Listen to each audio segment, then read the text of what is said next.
And hello and welcome to AleksConnects Creative Sandbox. My name is Alex and let's continue.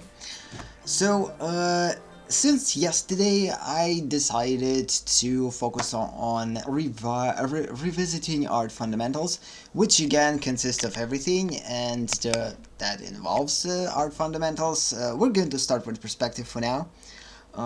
Again, as a reminder, for me personally, the reason to revisiting fundamentals was I felt like I understand art pretty well, like everything that we need to know as an artist and etc. Like I truly understand it pretty well, but I definitely lack practice. This is the problem that I had throughout the years of learning and studying. I basically studied art almost theoretically for the most part, and I didn't spend that much time on practice, unfortunately, and now it's basically hitting me the fact that I didn't study the art practically that much. So, and because of it, I decided, okay, we need to revisit fundamentals right from the beginning. So let me slowly start things. So let's just launch things.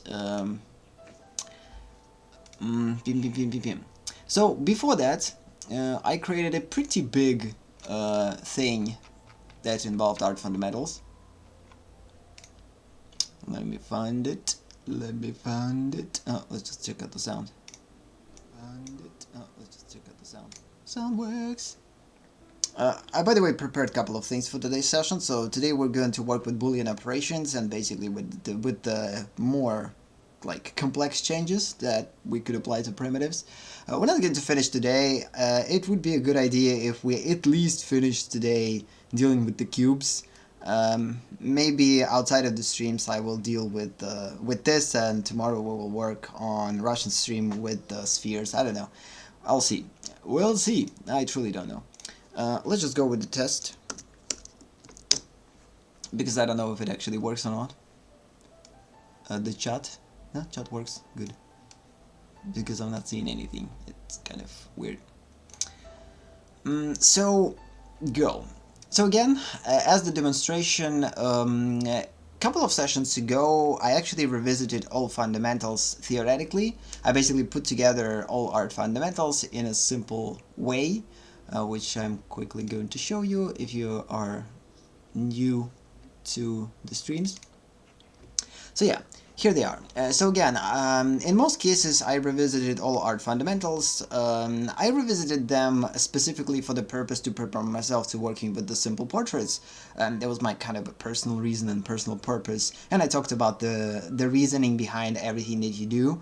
Like, if you will decide to go into the fundamentals, you need to find the actual reason why you need to what exactly pushed you to going into the fundamentals. Because if you don't have the reason, you're not going to be able to figure out what exactly you need to focus on. So for me personally, I knew the reason why I need to revisit fundamentals, and I knew what type of exact fundamentals I need to revisit. And I knew for me personally, the reason why I decided to revisit fundamentals was because I started to work with portraits a couple of weeks ago, and since then, I thought that if I will, I know all this theory, and this theory is basically kind of connected together for me personally. So, and I thought that by knowing this, I will automatically apply it without even thinking about it. But the problem is, because I don't have this kind of habit of applying those fundamentals, they just in my brain, I still need to learn how to use them. So again, I know all about these things, but unfortunately I'm not able to use it during the creation process for the freaking stupid reason, and the reason I guess is just because I lack practice, and I basically didn't develop this habit of thinking about fundamentals when I'm working on things. Like certain fundamentals, when it comes down to the problem solving, I'm always thinking about, but I mean fundamentals on a little bit more abstract level. So when I'm working just abstract, in an abstract way, I still want to utilize fundamentals without thinking about utilizing fundamentals. So again, I don't have problems with using fundamentals, like this theoretical knowledge, on practice when it's necessary, when when projects basically drives me into using those, because I know that in order to solve this problem, like as a means to solving your problems, I'm completely fine with using fundamentals. But when it comes down to just like basically brainstorming, and these are the exact stages that I basically felt a little bit lost.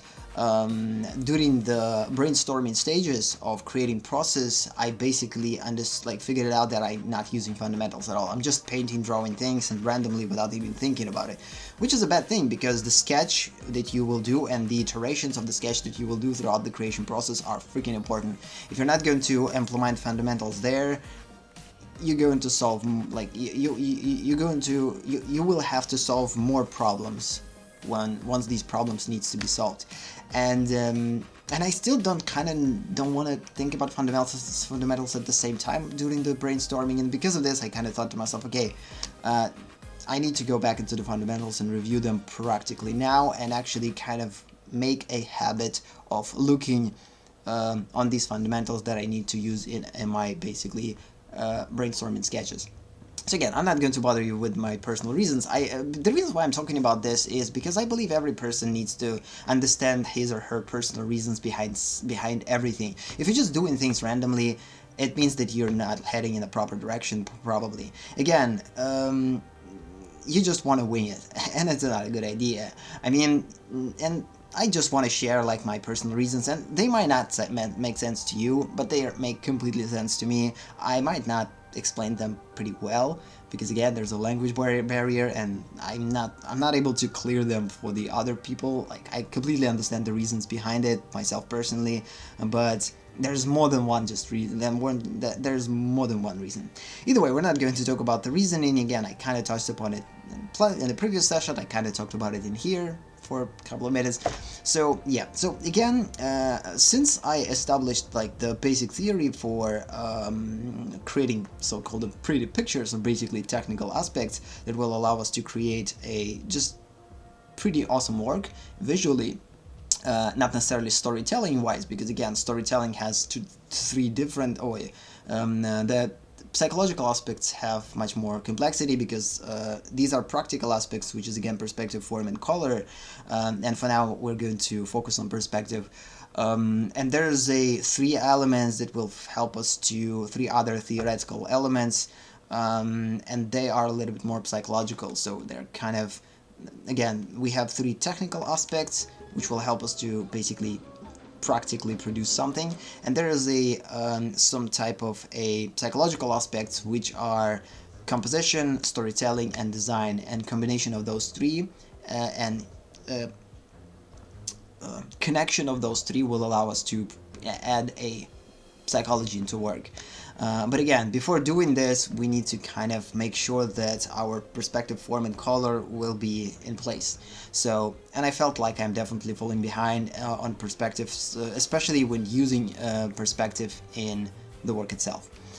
Because I'm just disregarding it. Although I know all this knowledge I have already, and it's a shame when you're not using something that you have. It's just, it seems like you're wasting time sometimes, and it kind of builds the frustration the more you're not using something that you possess in terms of the knowledge, and it just basically makes you frustrated. Like, you know that you will achieve better results if you will use fundamentals, but you freaking disregard them for no reason at all, and it just makes you super weirdly sad, and I don't know, basically just frustrating.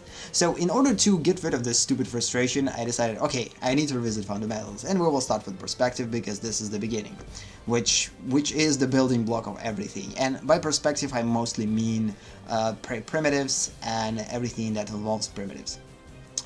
So I actually kind of created a plan how we're going to go about it. I'm going to talk about it probably later, or I will talk about it if I will remember. So again, right now we're focusing on the perspective elements. The elements of dimensions are kind of implied, because again, the type of perspective we're going to work on, so we'll work on trying to draw all these perspective shapes or primitives from other directions. The same goes with horizontal line and vanishing points, trying to rotate things in space. The same will go with the points of view. Everything is going to be kind of implemented once we will figure out the basic things with primitives. And for now I'm just basically working with this primitive, so working with primitives, understanding the planes, center of line, which everything that we're working right now kind of implies that we're using all this knowledge. Not necessarily in the direct way, but still using.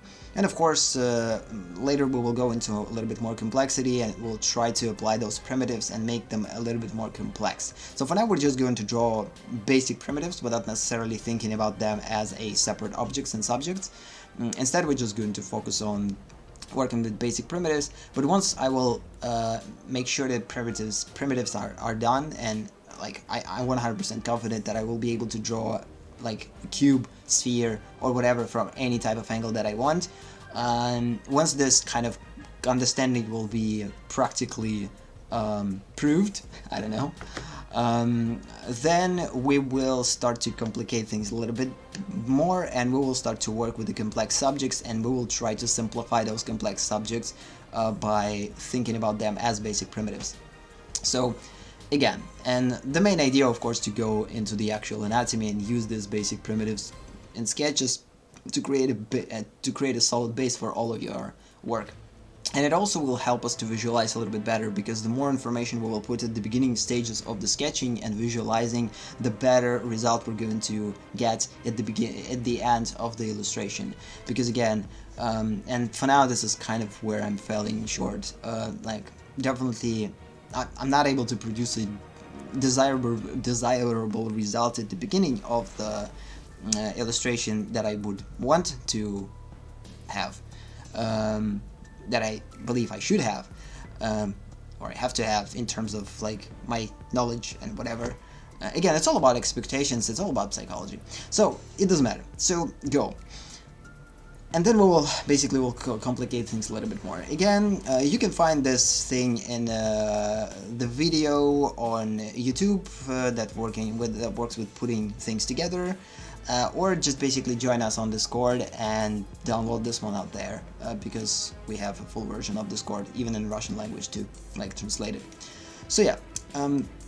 Go. So in previous session, in most cases, again, I started with just revisiting art fundamentals, and I decided to focus on perspective, and I didn't necessarily knew what I need to do, because I didn't plan the actual approach how I will do this. I knew that I need to base them on those fundamentals that I showed, so I knew, okay, I need to like know the primitives, I need to understand how those primitives work in perspective, I need to know like that we constantly dealing with 3 basic planes, I need to know that every subject has to have a center line, but I didn't necessarily kind of knew what exactly I need to do, and I just started to draw primitives, and then the development started to grow. So throughout the previous session, I understood a little bit more and much clearer that everything is created from the cube.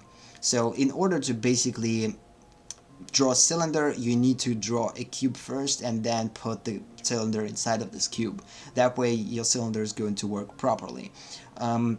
The same goes with the sphere. If you want to draw a sphere, first you will draw a cube, then you will establish ellipses that will be a building block for the sphere, and then you will just basically connect those things together, and you will end up with the sphere. Of course, I end up with a pretty modified versions of those, because I didn't try to create a perfect sphere or perfect cylinder or perfect cube, and because of this, like, it was pretty weird, but still. Then I started to think about, okay, how we could modify those shapes, and I started to explore, okay, we could move those things, we could move edges, we could just basically create this thing, we could create a pyramid by just moving points, and while doing so, I kind of stumbled upon the understanding of what exactly it needs to be, and a little bit later I called it the basic primitives, limited operations used individually with planes, edges, and points. Using the type of operations, simple limited operations, is basically scale and move. So it's the basic understanding, not only the primitives, but how we could modify them without necessarily complicating things. So again, if you're not going to complicate, for instance, the how to deal with the cube, you're just going to draw the cube like a perfect cube. Once perfect cube is drawn, you will be able to move it either by moving the plane or moving the points individually, or in combination. For instance, right here we kind of moved those points in combination and put them to the center, which kind of close to the scaling too. But if we would move those points separately and, for instance, kept one or a couple of those points intact, then we would of course move them individually. So again, and throughout the previous session, I basically figured out for myself personally, like it was like before that I completely understood this concept, but I didn't understood this concept in application to the 2D. And I faced this when I worked with modeling, like with 3D modeling. And when you work with 3D modeling, these are the basic things that you're doing, but you're not necessarily connecting these pieces to 2D and how to actually think about it in 2D when you will once you will create your own personal primitives. And for me, last session it was a click, the connection between 3D fundamentals that I learned a lot of years ago, how to extrude things, how to move things, how to select points, edges, faces or planes, and I basically applied this knowledge to the 2D without necessarily using a 3D program, which is pretty cool because again, if you have a ability of 3D program inside you, like inside your brain, the ability to move these points inside your brain, understand how those edges are moving, you will create any type of primitive or any type of complex shape that you want. We're also going to review them a little bit in a bit in here. So then we will basically establish that cube actually needs to be as a base. That was the main thing that we established throughout the previous session, and the fact that with cube we're gonna operate planes, edges, and points and move them on or scale them. With cylinders, we not necessarily have the ability to do this because in order to like modify cylinder, we can move it. So either choose this plane, which is again the plane of the cube, which inside looks like a cylinder. We could move it, and that way we could extend it. Also, if we're working with planes, if we're working with scaling planes, then we could scale this cube into a point and kind of do the same as we did in here by moving points. But because cylinder doesn't have points, because there's just multiple points in here, it's better to see this as a cube, as a plane, not as a actual cylinder. You could actually scale it into the one small point, and again working with planes only. And then the only thing that cylinder has, since it doesn't have points, is edges, which we could move, of course. So, and again, by moving those, we're just going to create some type of a tilted kind of cylinder, like we cropped it. But again, and it was pretty awesome, the fact that like we figured out this thing throughout the last session. It was pretty cool. I didn't plan to get to this point, and again, I needed to solve certain problems. I was driven by proper questions, and in the end, I came up with a proper answer that was like awesome. I don't know, for me personally, it was awesome. So, in terms of an understanding, not necessarily the result. So again, for the cylinder, we don't have any points, but we're still able to control by two limited operations, scaling and moving. We can move edges, we can move planes, but the only thing that we can scale is this, because if we're going to scale edge, it's just going to look weird, probably. We could probably scale an edge, but it's going to be much more complicated. We're not going to go there. So again, I wanted to simplify things.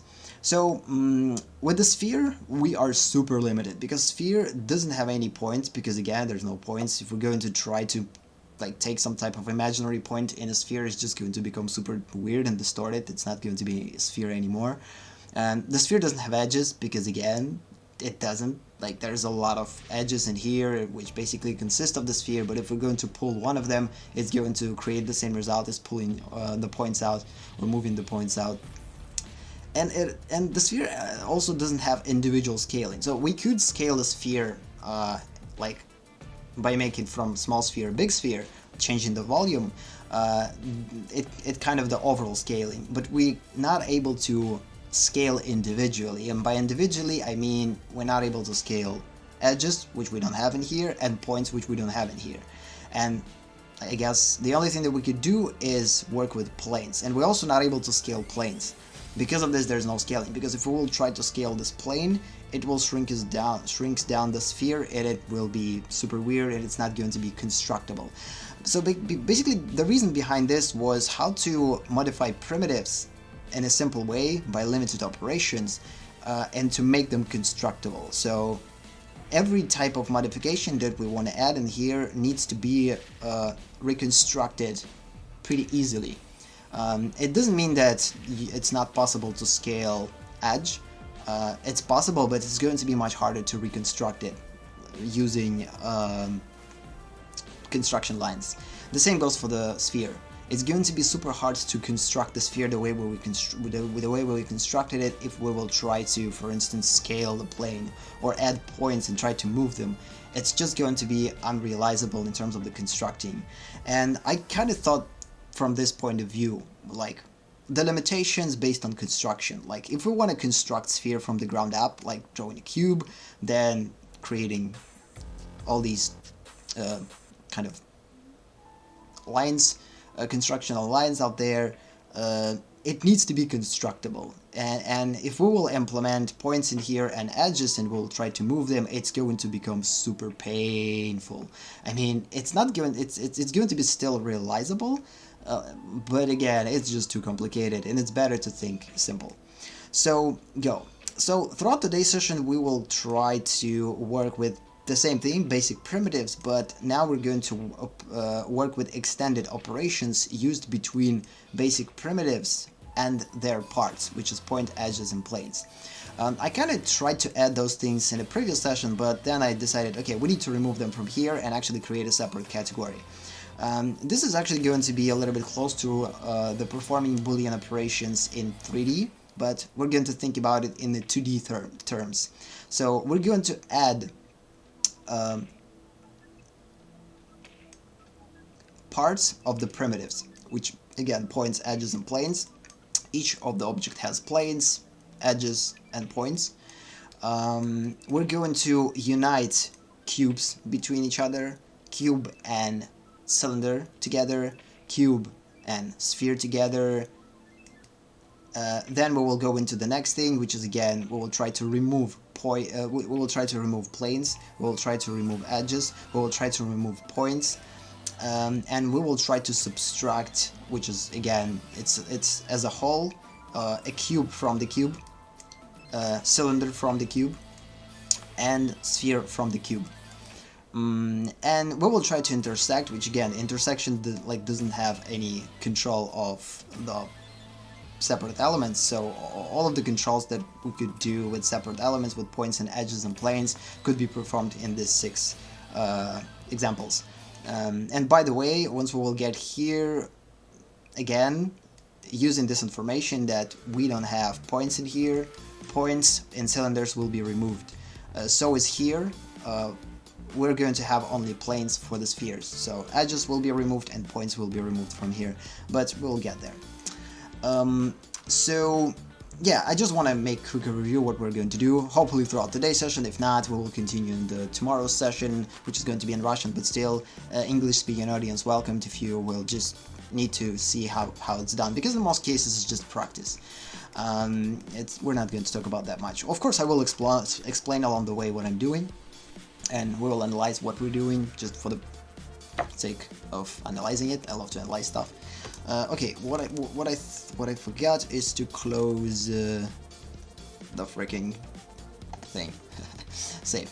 So and in intersection is just again just combining two things. So again, right here we're subtracting, right here we are adding, which is basically uniting them together, and right here it's creating an intersection between two. So for instance, again, I will get there, but in most cases it's going to look like this. If we want to put a cube in here, for instance, it's going to be a super bad one, but whatever. Then the intersection of those two cubes is going to be this cube. So this cube. The rest is going to be kind of discarded. So this is pretty, like, again, it's a little bit more understandable in 3D, but this is something that we could actually achieve, especially when we want to make up a pretty interesting and unique shapes. But again, we're rarely going to use this, like the intersection, once we will start to draw something on our own. In most cases, the regular operations are going to be more than enough, just adding it, like uniting and subtracting things. Because intersecting, again, it's better to just create the primitive that we need instead of intersecting. But still, it could be a good idea to understand how it works just for the thing. So, and what I will do quickly before we will start to work with this, I'm going to show you, this is a pretty cool site. It basically called Math Open Reference, mathopenref.com. Again, I will put a description on this thing in my Discord. So what it basically does, it gives us the visual references, what cube is, what pyramid is, what cylinder is, what sphere is, what cone is, and what prism is, also what this thing is. We're not going to talk about this, it's kind of super overcomplicated stuff, which basically used usually in 3D. We're not going to use this in 2D, because you're never going to create any type of objects from this, it's just, you're not. You're going to take much more simpler things. So again, this is mathematical descriptions of those things. So again, we have the information what is volume, so it's basically what's inside. Like, we have the understanding how to work with those volumes and change them. But in most cases, I've basically was interested in this. So again, if you don't have a 3D program and you don't want to install this, you can use this site to basically analyze those things. So again, we have a cube. You can like write definitions about what cube is. You can understand that cube has faces, which is the same as planes, edges, which is edges, and vertices, which is the points. So again, we just basically took the same thing and named it in a little bit more understanding and clear way that will be applicable to 2D drawing and painting. Because again, if we're going to take vertices or vertices, it's just going to be a little bit more confusing. The same goes with the faces, especially if we're going to work with face. Like, okay, we're going to take the face of this face and move it. So instead of it, it's better to call this a plane, this is an edge, and this is a point. So yeah, also we have like the face diagonals, the space diagonals, and etc. So it's not that important. Usually you're not going to confuse yourself with those information. In most cases, you need to understand only the fact that this is an edge, this is the point, this is the plane, and understand that, like, how they potentially could look in 3D. So this covers the cube. With cylinder, we again kind of could perform a pretty interesting operation. So again, you could actually create like a different type of cylinders from this. We could do the same, of course, in 3D or in 2D, but before doing this, it's better to create a cube and then put this cylinder inside this cube. Again, and information about this. Of course, you can kind of create an oblique cylinder, which is again just moving the top part, which again something that we covered in here. So if you will decide to move, for instance, this plane there, it's just going to extend this. But if you want to move it up, it's going to create a tilted cylinder. So again, all this knowledge applied, almost every operation that you can achieve here could be performed in 2D. So again, you can increase the volume of the sphere, and this is actually the only thing that you can do in the sphere. Again, sphere doesn't have points, sphere doesn't have edges. The only thing that it has is just like the overall scaling, which is not individual scaling. So we have prism. About prisms, I talked about the prisms in the previous kind of session a little bit, and the fact that there's a lot of types of prisms. So again, there's a triangular prism, there's a square prism, there's a rectangular prism, and there's a regular pentagonal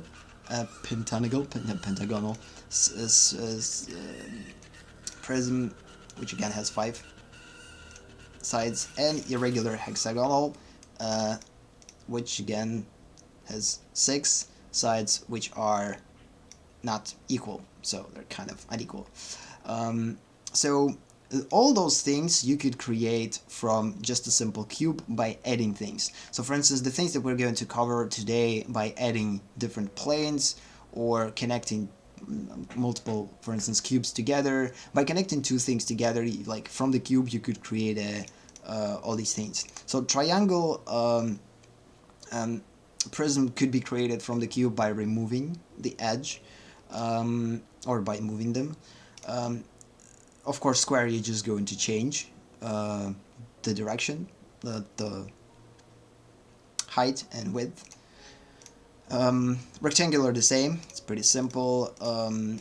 With hexagonal, you just need to add a edge and then connect this edge to the to the side plane of this cube. So again, we're not going to cover that. It's kind of pretty simple. And irregular thing, again, you will create one edge here, you will create one edge here, you will set the size of the cube in a certain way, and then you will basically connect these points together and you will get rid of the inside planes and you will get the hexagonal thing.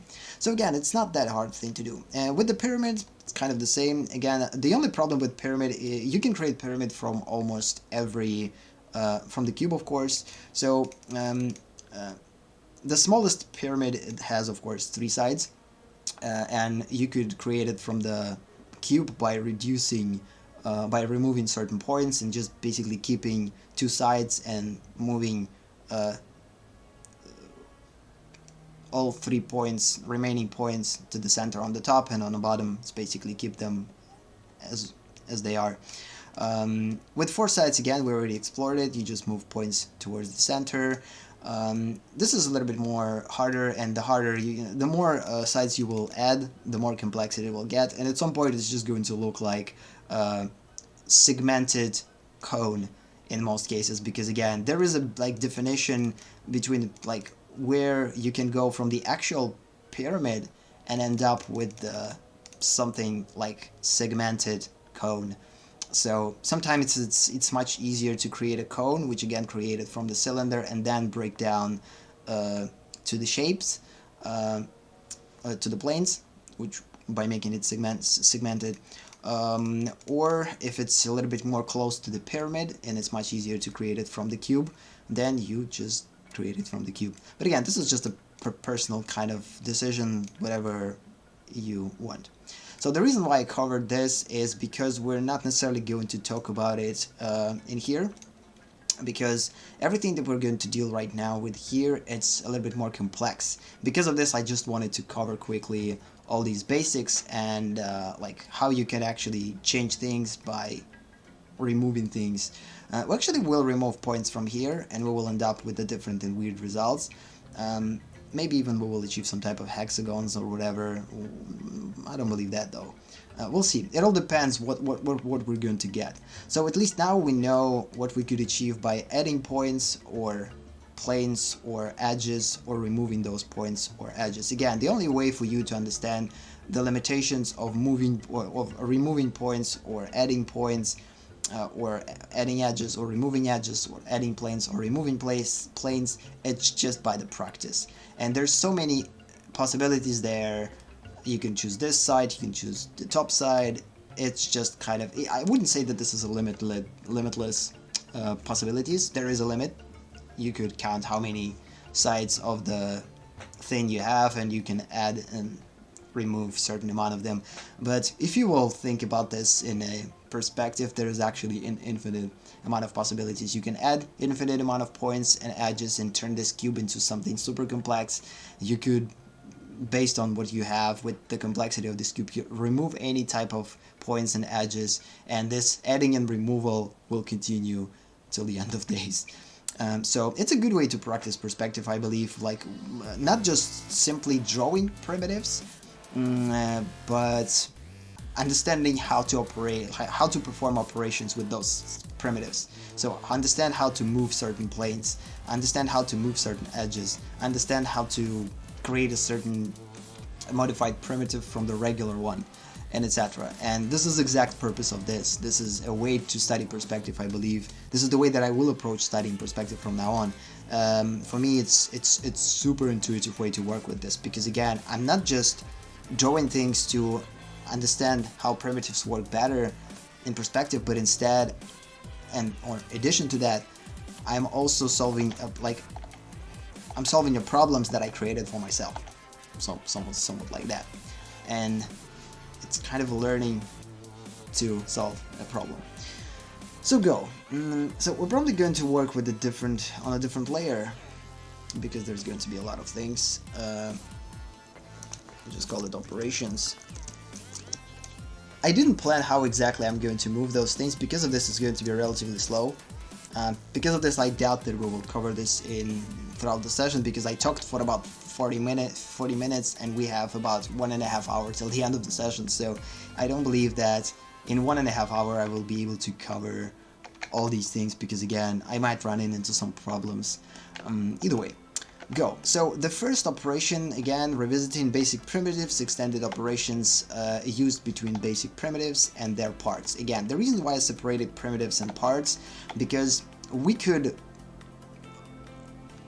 again, as I said, we could add infinite amount of points. So for instance, if I want to add a point, then I need to connect those things together. That's it. So no, not that's it. So then connecting them here and here. So this is the way to add a point, which we will do here. The way to add an edge is, again, you can create an edge in here, connect all these things together, and end up with modified primitive. So again, this is not necessarily like we adding a actual prism in here, because we could think about this by like we adding a prism, but instead think about it as adding an edge, just an edge, and then connecting those pieces together, which will in result produce a prism.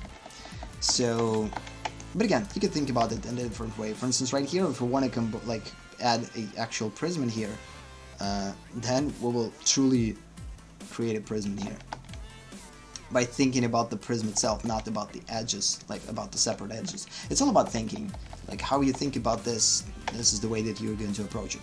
So the first thing that we will do, we will add a plane first, and after we're going to add a plane, we will work with adding a probably.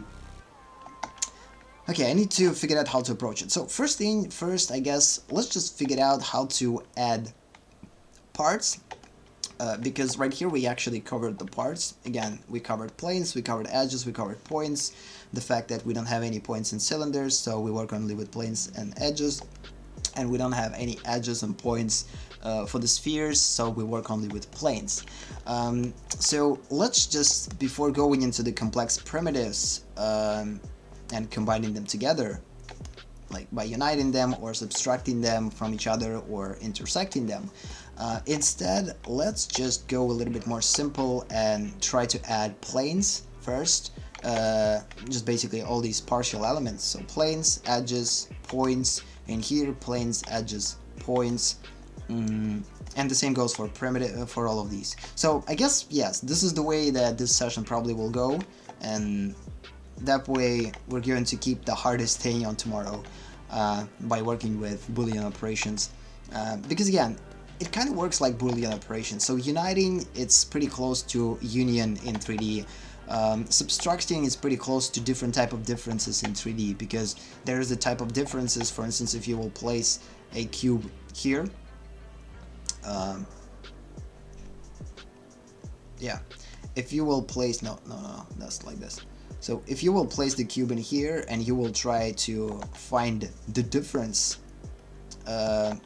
it's basically like subtracting either this cube from the equation and creating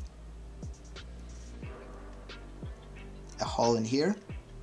Again, this is going to be the cube, and this is going to be a hole created by this intersection, or by this subtraction, by difference, or doing the opposite way and removing this cube, which will produce a little bit different result.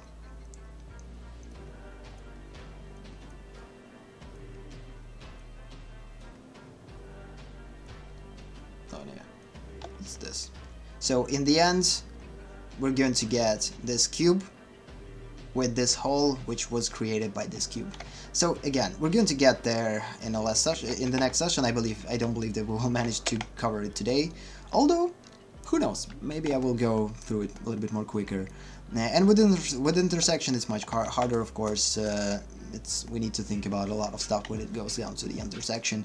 With uniting, it's much more simpler. We're just going to add additional cube and we're going to combine them together, like just leave both of them and that's it. So, and they're just going to connect. It's actually super simple, but still. Okay, we're going to start with adding points, or adding planes, edges, and points, and we starting to, and then we will go into the removing these parts, points, edges, and planes, and we will continue this operation throughout all of those things, throughout the session, and maybe even we will start with combining two basic primitives together. Okay, go. So with planes, there's some infinite variations how you could go around the planes. Again, we could create a plane in here. This is a plane, and we could create connections in here. Let's just make it a little bit quicker. So this is one way to create a plane. Of course, you can create a plane, like make it a little bit tilted, and even make it super like unequal, and then figure out what type of pieces will connect. Again, this is something out there, this is on top, no, this is top, this is behind, this is the bottom, and this is the thing that faces that side. So again, just for the purpose of demonstration, I'm going to keep things a little bit more simple, because again, there's infinite possibilities depending where exactly you will place those planes. You could place plane right here on the ground, the same way as you placed this, and try to connect these things together somehow. Like for instance, okay, I will connect this thing here, this thing here, this thing here, and this thing here, and you will actually like get a pretty interesting result. I mean, this is the front plane that is created from this. This is one big front plane. This is the side plane. There's two side planes will be created from here probably, because yeah, it's going to be kind of tilted. There's going to be one side plane in here, the other one in here. So again, you could go super complex with this, but again, we're going to try to make things as simple as possible for the purpose of demonstration. So because of this, I'm just going to create a smaller plane in here, which will be slightly similar to the thing that we have already. We're just going to connect those pieces together. And of course I'm going to draw them in red, because we have the indication that we are adding things in red. I'm just going to place it a little bit better to avoid overlapping tangents, to create a proper overlap, and then we're just going to connect those pieces together. As simple as that. Then we're going to barely erase the things on the bottom, that we're basically not seeing, something that is invisible. I'm going to slightly erase it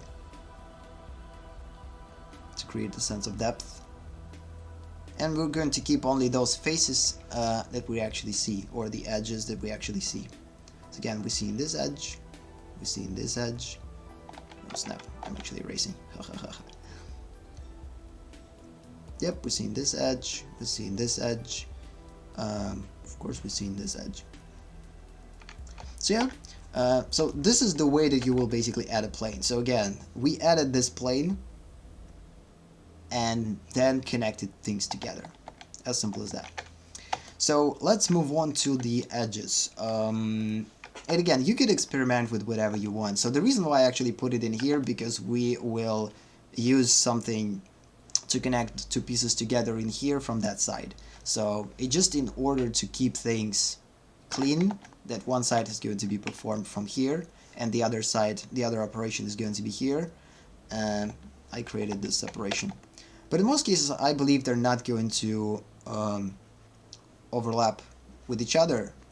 So everything that we're going to everything that we're going to implement with a parts of the primitives is going to be on the left side of the cube, and the right side of the cube is going to have every operations that we could perform with the primitive itself. Checking the sound and continuing itself. Checking the sound and continuing. Good. So unfortunately, I'm not going to be able to extend today's stream because there's a lot of things to do after it, and I also need to go to sleep earlier. Today's a super long day. We need to do a lot of stuff today, tomorrow. So so this is the edge that I added. So this is just a regular edge. Again, remember that edge consists of 4 points, but we're thinking about it as an edge. The same goes with the plane. Plane consists of 4 points or 4 edges, but we're thinking about it as the plane. And then we're just going to, again, creating an edge and then connecting things together the same way. As simple as that. Okay, this is too much. It needs to be barely visible. It needs to be barely visible. Oh. Okay, yep, it works. So let's just erase it a little bit more.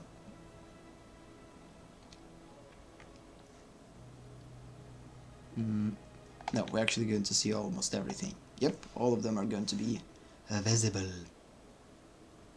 So in this particular instance, of course, this edge, it's not in the center. If you will create a line, direct line, it's not in the center.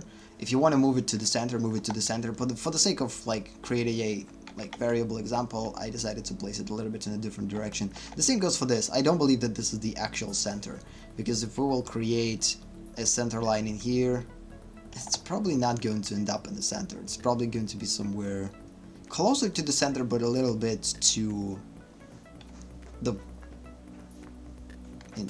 deep, a little bit more deeper. So because of this, again, I just place it there.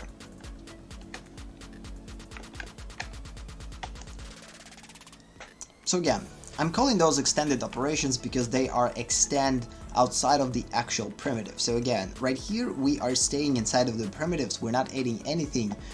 We're just moving already existing parts, and sometimes by moving these existing parts we reduce the actual form, but it's still not considered as removing.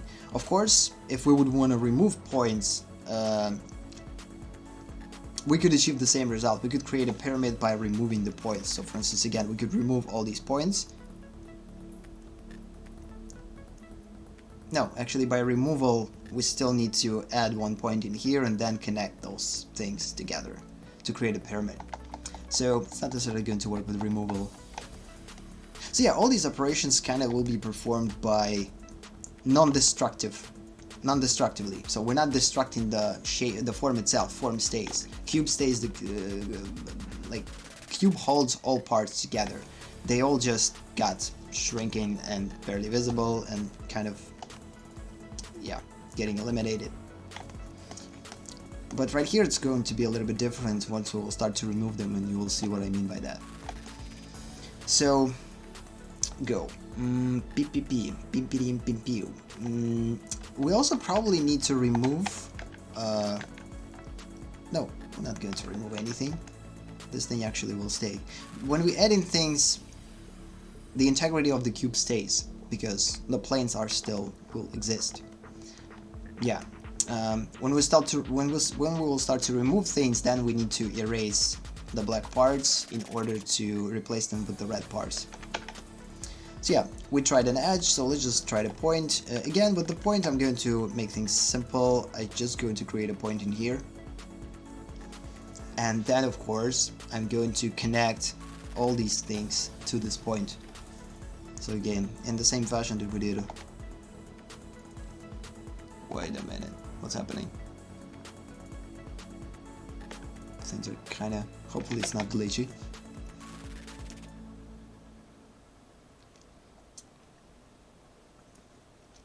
Okay. them a little bit more visible.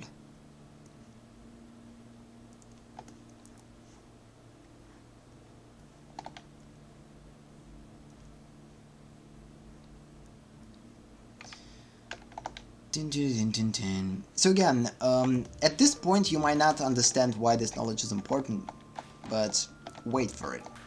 It will be.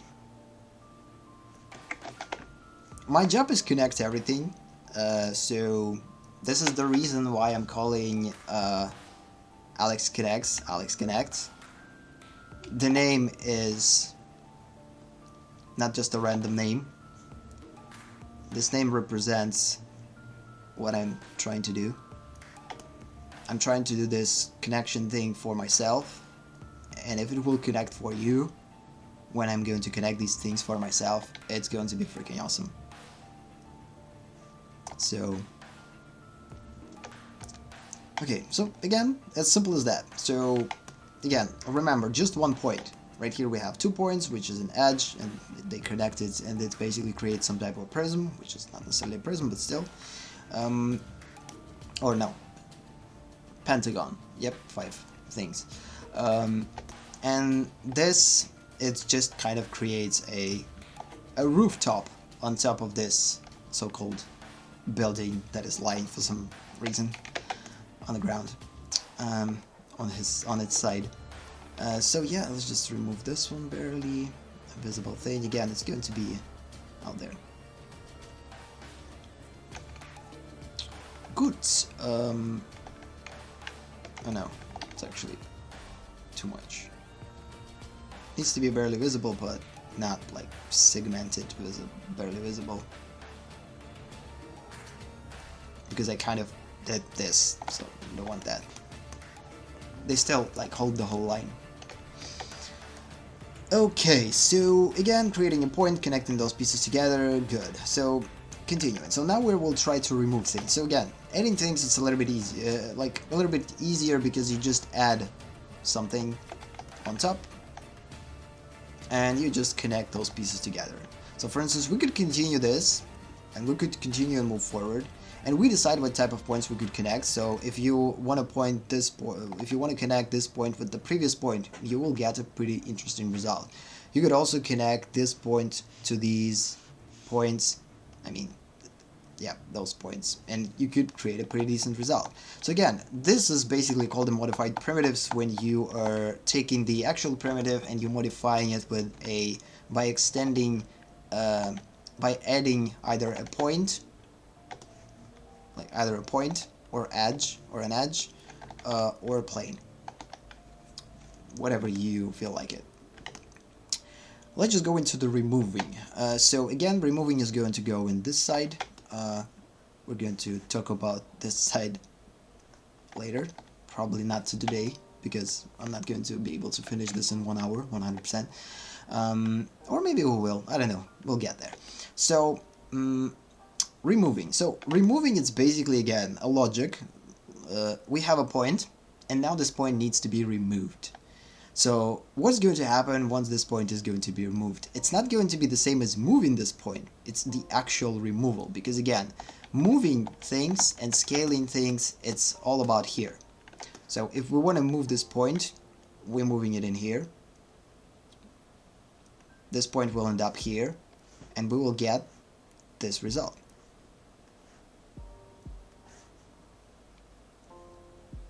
That's it. So it's just not okay. This result, if we're going to move only one point. Yeah, so it's kind of will produce a pretty weird result.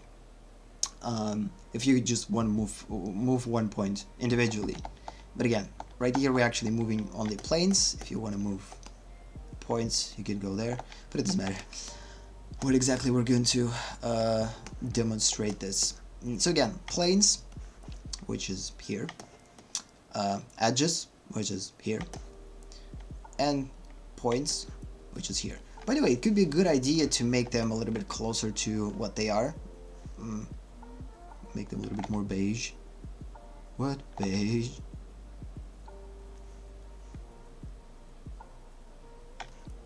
To indicate what we actually added in here.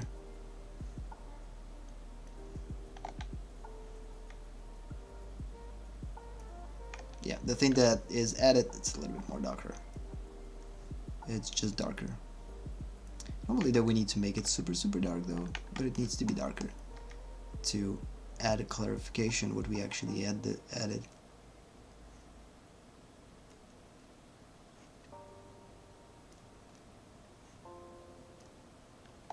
It's too much. Too much. Okay, it's fine.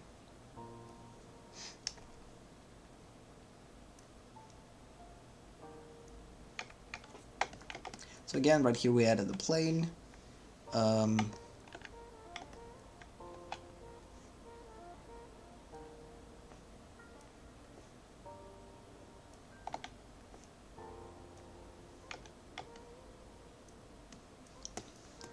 Added an edge and added a point. Now it's time to remove the plane. So again, if we're going to remove the plane, it's actually a pretty bad idea to removing the plane here, because once plane removed, it's kind of the same as removing these 2 points completely, and it will just produce probably just a tilted result. That's it. So again, in 3D, if we will remove this plane, it's going to erase everything. I believe it will remove those points, and the only thing that we're going to have is this. And in order to make something out of it, like an actual form, we need to add something to it. So yeah, this becomes problematic. So how we could remove a plane from here without destroying the integrity of the cube itself? Because we're going to use the cube in order to connect, like to subtract. So because of this, we need to find a solution somehow. I don't know. Because I will, if I will try to remove this face or this plane, we're going to lose the cube itself, because again, removing the face will remove those points and edges, and the only thing that we will end up with, ideally we will get those edges still. It's just going to remove the plane itself. But again, those edges not going to hold without points, so yeah, they're going to be removed too. So the only thing that we will get is these 4 points, and that's it. Should we have to do this though? Like just truly keeping only one side in here and that's it? I don't know. Because we're rarely going to need this. Okay, I know what to do. Let's just do this. Let's add additional plane in between here. No, here. We're going to add a plane in here. We're actually going to add planes throughout this cube. Just create a center. It's going to be a good idea. Because the only way to remove the planes is to segment the cube, divide the cube on segments, and then remove those segments. Again, think in 3D. Yeah, so we created a segment for the cube. We also probably going to create a segment for this center too. It's not 100%, because again, if we will connect those things together, they're not going to intersect in the center. Yep, the actual center is in here, so this thing needs to be a little bit lower. But again, we're not taking this as the center, it's just an example. Although we could move it a bit, why not? We could do this to the actual center, it's not that big of a deal.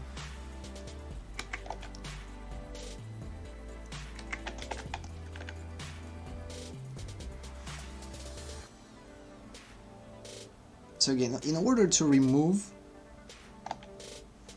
planes, I need to create segments inside of the cube to remove them, to basically to maintain the integrity of the cube itself. Because if I will remove it, like the whole plane, it's just going to erase the whole cube, and the only thing that we will end up is with rectangle or square in this particular point rectangle. Seriously, it's not the freaking center? It's somewhere in here. So, okay, and now for instance we need to remove this plane, like these 4 edges, which is the plane, so this plane. Let's just do exactly that. So just take your red thing and remove it. I'm not going to erase it, I'm just going to establish that I removed it.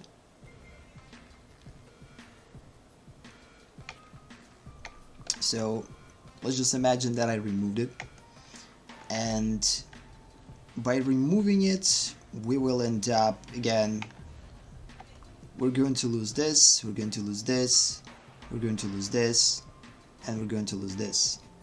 So ideally, by removing this plane, we will end up with just this.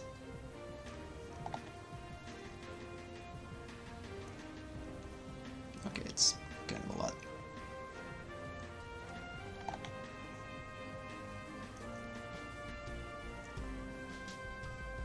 We're not going to see it again. It's going to be outside of our vision. This is basically it.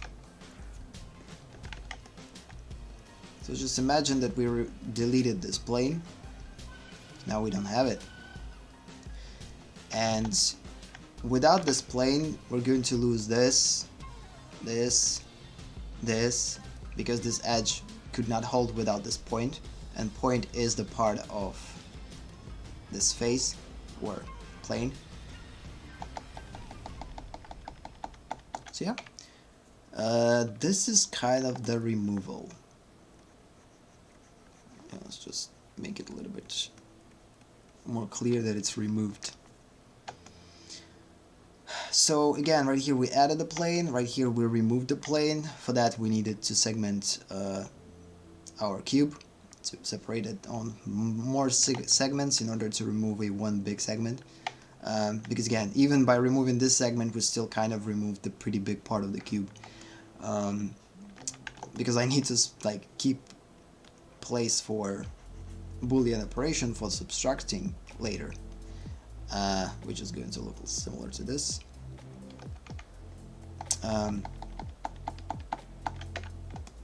Let's just erase this part a little bit. It's better to actually create a mask to do that. Transparency mask. I guess transparency mask. Let's just erase this part, like we actually don't have it.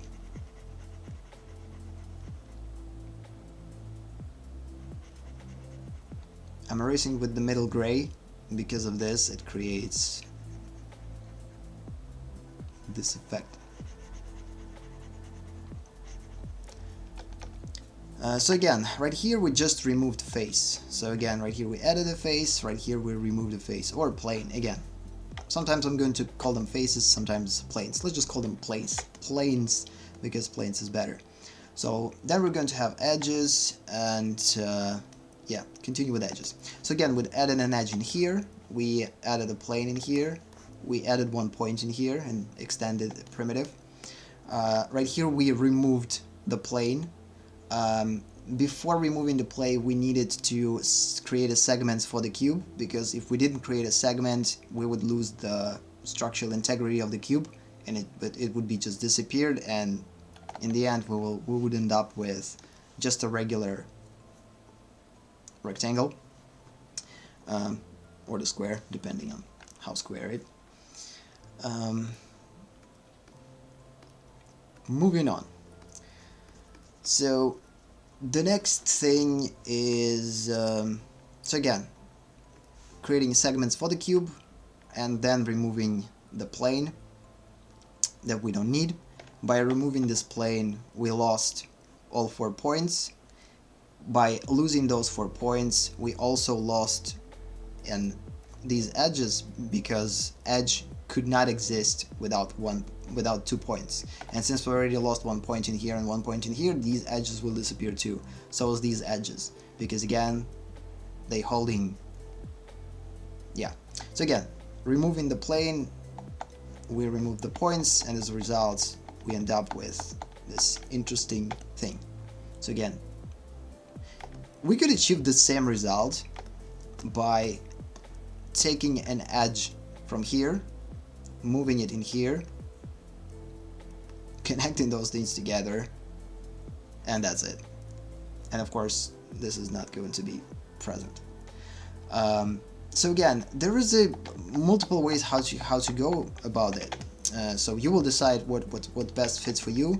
But again, when we talk about removing the planes, we still need to consider the possibility to removing things. And it's not the same as moving things, because again, we could achieve the same results by moving edges, so as removing planes. But the reason for this is to understand the difference between extended operations that used between basic primitives and their parts, and limited operations used individually with planes, edges, and points to hold the structural integrity of the primitive, not breaking it down, not adding anything to it, not removing anything to it, but just basically changing it. And right here, this is a little bit more destructive way of thinking. So if you will break down those primitives this way, it could change. So continue. So the next thing that we're going to do, we're going to remove an edge.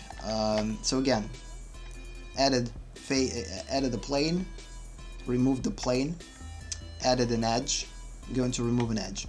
So let's just think what type of edge we're going to remove. So again, if we're going to remove this edge, we're going to lose this point, this point. As a result, we're going to lose this edge, this edge, this edge, this edge, and we basically will end up with this. So it's just going to be a prism, a little bit tilted prism, but still it's going to be a prism. And should we do this, or we actually need to create segments? Let's think. So the reason why I actually create segments for this cube is because then I'm going to apply a subtract operation on this part of the cube. And because I will apply a subtract operation for this part of the cube, I want it to hold the integrity of the cube. I still want for this cube to look like a cube. And because of this, I needed to segment it, because again, if I would remove this plane, it would basically turn this into a regular cube, or not a cube, but whatever, rectangle. So right here we actually have a choice. Since we're going to subtract cylinder, we could clearly subtract cylinder even from the prism. So because of this, let's just remove it. Yep, let's just remove it. So again, we will try to remove this edge. Let's just make it clear what we are removing. So we're removing edge, and now as a result, let's just make it a little bit more accurate. Wait a minute, I need to erase this thing a little bit more.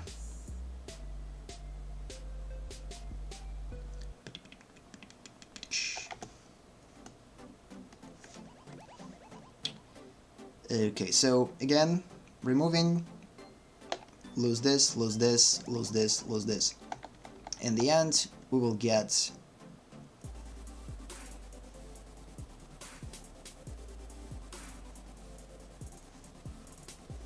a prism. Yeah, let's just erase what we don't need. Go into the transparency.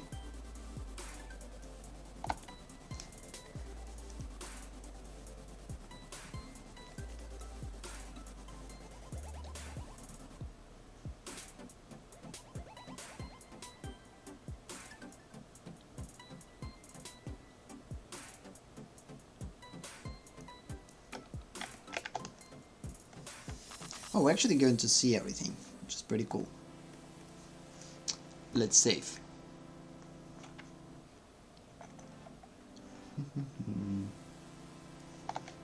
No, we need red.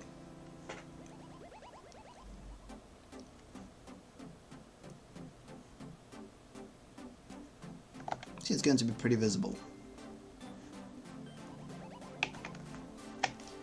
So yeah, in the end, we end up with this. So this is our new primitive. This is kind of erased. It's probably we need to make it a little bit more clear. I don't believe that it's clear because we don't have clear edges in here. Just make it a little bit clearer. So yeah, so this is the way to go about removing edges. If we would segmented this cube, for instance, if we would create the same type of segmentation inside, then by removing this part only, just go with a quick and super inaccurate result example. So for instance, if we would decide to remove this, we would remove this, we would lose this edge, we would lose this edge.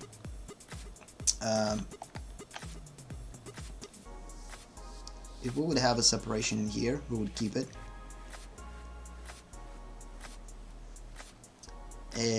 Again, it's a little bit more complex, but it's still...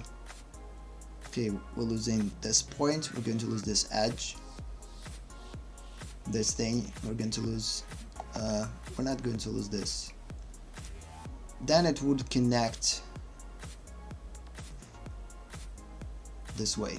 It actually would become a pretty weird primitive. Yep, so like this. It's pretty weird. So this is the new face that basically we created by removing only this edge as an example. But we're not going to think about that. Again, we're going a little bit simpler. Oh no, please, please. Snap. I don't have enough undos. Oh. Whatever. It's not that big of a deal to redraw this thing.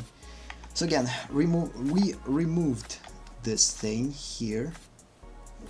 We removed this thing here. I don't know how to indicate the fact that we removed it. Maybe like cross-hatching? Something like this. Closer that I did in here. It's a visual representation of the fact that we removed it. So continuing, so next we're going to remove a point. Again, with the point it's relatively simple too. Again, if you want to remove a point, just choose a point that you want to remove. And remember, once you will remove a point, your edges will be removed too, because edge is a combination of 2 points, and if 1 point is going to be removed, you will end up with only 1 point, and the edge is going to disappear. So because of this, it's just going to create something like this. That's it. It's actually going to produce pretty similar result. No, we're going to get this.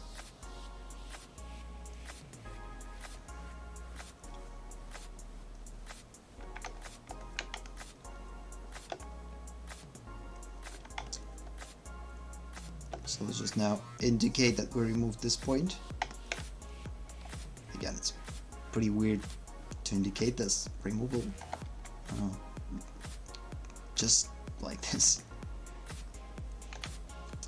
So yeah, we removed this point, we lost this edge, we lost this edge, and this edge. These points will stay intact, and this point will stay. So then we're just connecting them together, and we're getting this type of primitive, basically the changed primitive. And this is the new face that we created. The same goes with this. New face. And this is a new face. I'm not going to leave it, but just as an indicator. Okay, so that kind of sums up when it comes down to the cubes. So let's just go into a little bit more complexity. Now let's just go into the cylinders. So as we established in the last session, cylinders have only planes and edges. They don't have points. They have points, but these points are invisible. Because again, if we're going to move this point, it's going to completely create a weird look for the cylinder. It's just going to look super weird. We're not going to be able to reconstruct this. So because of this reason, we removed any type of points for the cylinders. because again, if we're going to think about cylinder as the something inside of the cube, and we're going to move the part of the cube to create something, we need to kind of the way to control it, and in the way that we'll be able to reconstruct it from the ground up. So in order to reconstruct the cylinder, to actually be able to reconstruct it the same that we reconstructed, for instance, our sphere, or our cylinder and cone and whatever, in order to control it, we need to get rid of everything that will confuse us. So points will definitely create confusion. Planes and edges and planes will be constructible. So again, we moved this edge, only one, and we end up with a pretty interesting result, which works. So because of this, we're removing points from here. So we're not going to be able to work with points because we just don't have them. So no points for cylinders. So the only thing that we're going to work with, we're going to add planes to the cylinders. We're going to remove planes from the cylinders, which is actually going to be much harder. Oh, wait a minute. Did we establish... No, they're actually able to remove planes, which is going to be a pretty hard one to do. We need to, again, separate the cylinder into parts in order to do that. So let's just go. So first we're going to add a plane to the cylinder. Go. So I'm going to think in simple terms, so let's just try to add a small plane in here.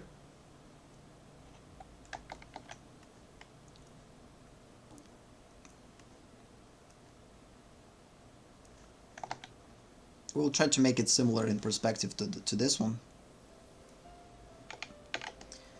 It's a little bit rough, but still it works. And then again, if it would be a cube, we would connect those things that way.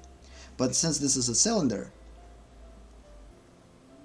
of course we're connecting them this way. Okay, it's actually going to be probably an intersection. Yep, somewhere in here, like the intersection.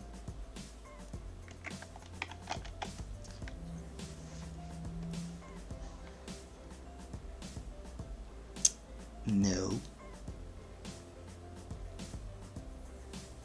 It's actually kind of interesting where exactly we need to connect it to make it work. Because again, when we go into the making this transition will slowly change. So this transition will start as the plane, straight, and then it will become a little bit softer and softer until it will end up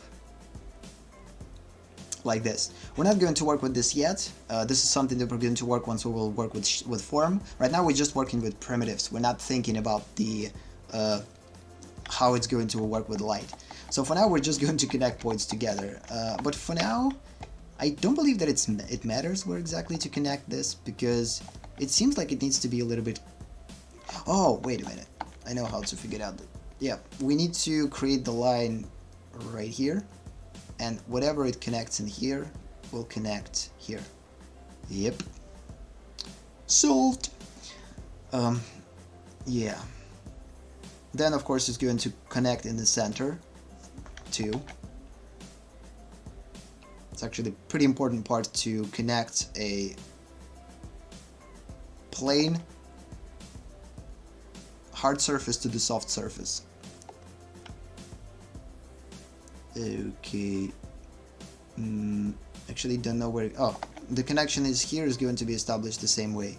So right here it connects here. Then we will create a line.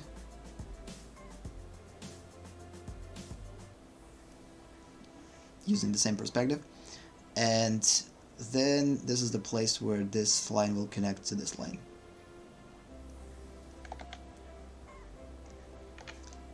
And of course the center line will go to the center here.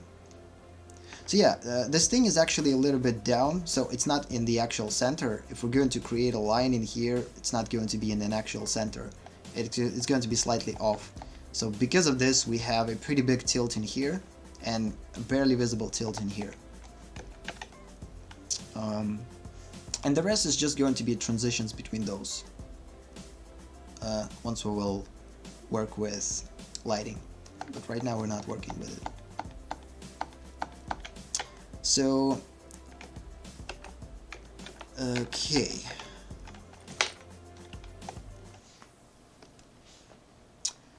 This is how we connect, how we add a plane to the cylinder.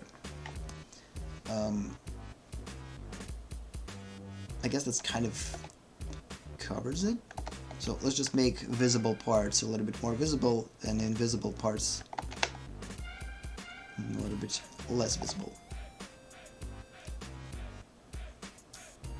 So again, we're going to see this on top. This is going to be... I'm not sure, like, do these things actually going to be visible? They're probably going to be visible to this point, and then they will start to gradually translate into the actual cylinder shape.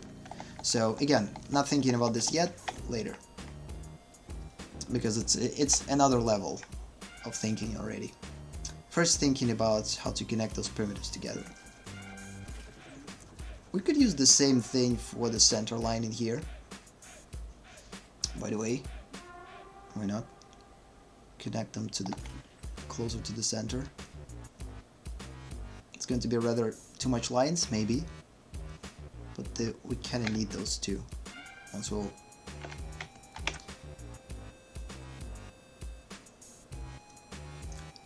doop doop doop.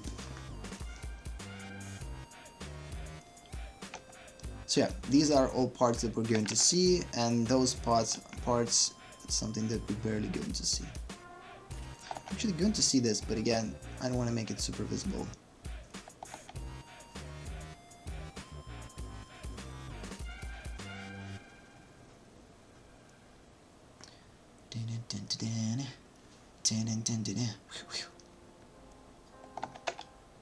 Because I'm going to use these one as a constructional lines, although they kind of in between.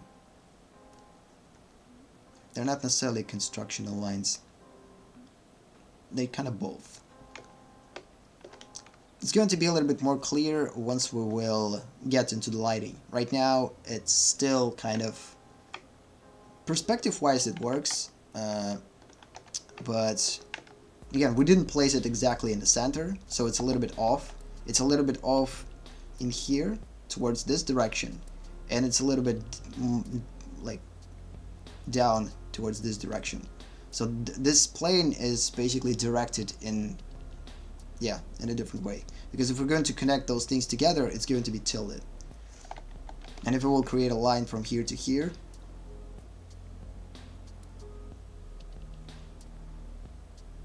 it's not going to end up in the center, so which means that it's off, which is fine. We're not trying to create a perfect thing. This is just an example how we could add a plane. Another example to adding a plane, which is a little bit more complex, is if we're going to add a plane to the side, and we will try to connect this plane to the actual cylinder. So right here we could either choose a fragments of the cylinder to connect this thing to. For instance, we could use the center line of the top of the cylinder, and for instance, I don't know, maybe these edges, or not edges,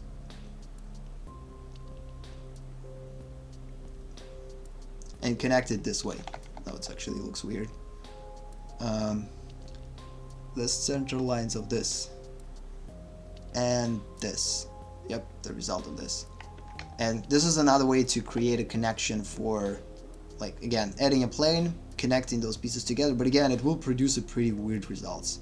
So, which is going to be super hard to control. They're going to be kind of all over the place, depending from which angle you will look at them. So, we created an easy transition. We're not going to think about that. Although this is something to practice, like if you want to extend your knowledge once you will start to deal with extended operations, which again includes adding parts of the primitives or the primitives themselves, it's a good way to practice. Like, try to place this plane in different positions, try to imagine this plane this way, understand where exactly it's rotated in perspective by figuring out its center line, and then figure out how to connect this plane to this cylinder. So again, you need to establish some type of 4 sides in here too. Remember that cylinder is round, it's going to be slightly extended, and then decide what points to connect together and connect them, which will completely create a super weird thing. I mean, this will start there, then it will start to kind of bend. Ugh, crazy. Pretty interesting way to practice. It basically helps you to vision things, like imagine how things are looking in actual mind. So instead of using 3D program, you could basically do it in your mind, which is the whole idea behind this. The reason why I'm doing this is to understand how to control these things inside your mind, how to recreate a cube from the mind, how to recreate a cylinder from your mind, how to make this cylinder a cone inside your mind, how to manipulate edges, planes in a different way, how to move edges or scale them, how to move points individually to come up with different results. So again, and again, we don't have that much things with sphere. We could just either squash it or extend it by making it super small, or make it super big.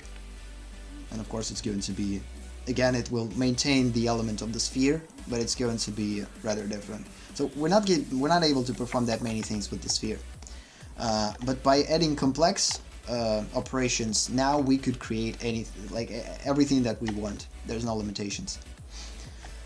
Okay, so BDM. So the next thing, we are going to now remove a plane, which is much harder, because the problem with this, we need to do the same thing as we did for the cube.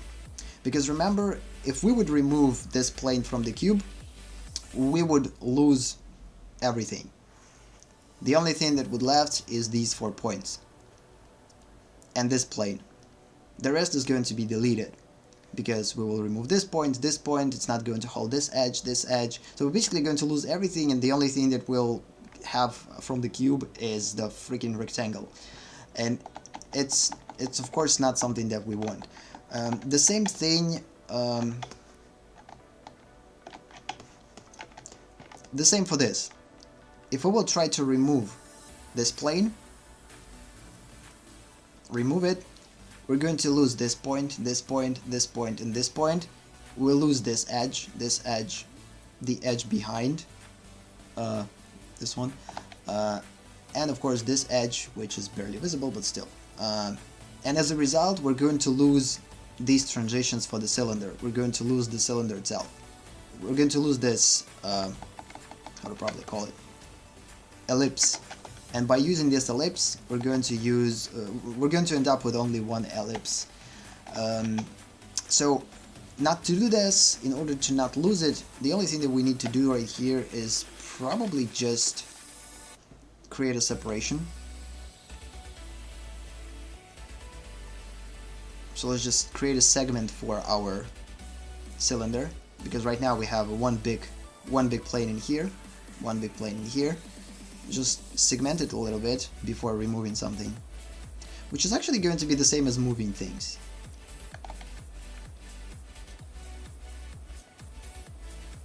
Now we're going to create a cylinder thing.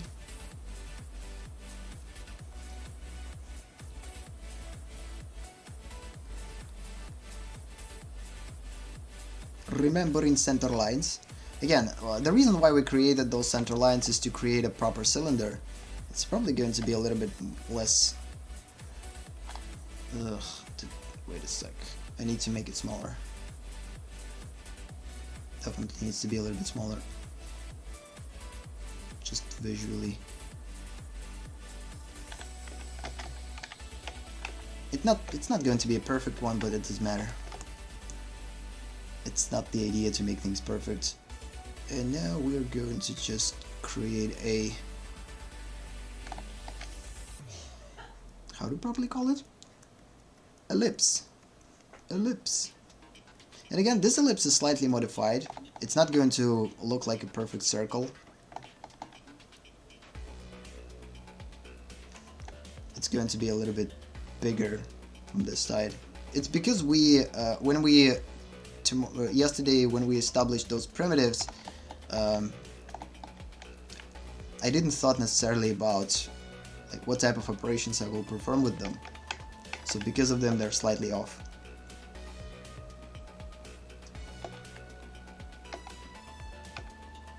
Make it a little bit better.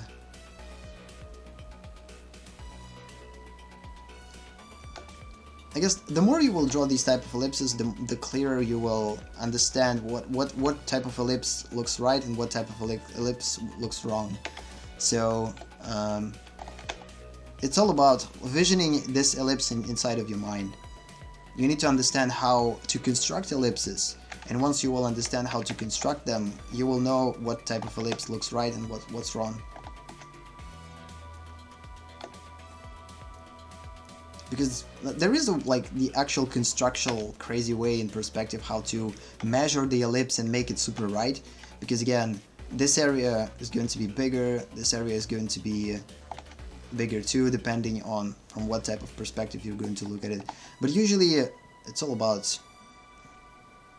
these things are going to be similar in shape. This one's going to be a little bit bigger, this one's going to be a little bit smaller because it's further.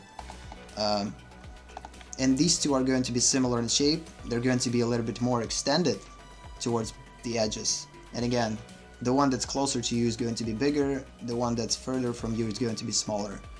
This is the only way to kind of measure the ellipses. Again, measure like figuring out the negative spaces too.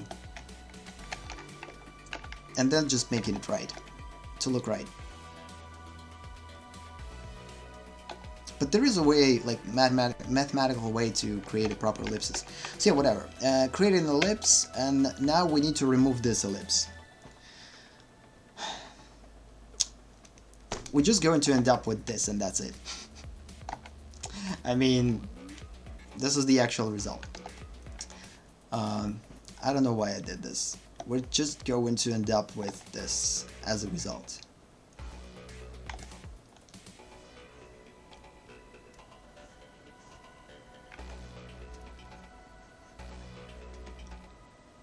That's a good way to practice regardless, so it doesn't matter. Again, it would be much more interesting if we would, for instance, try to remove... No, it actually wouldn't work.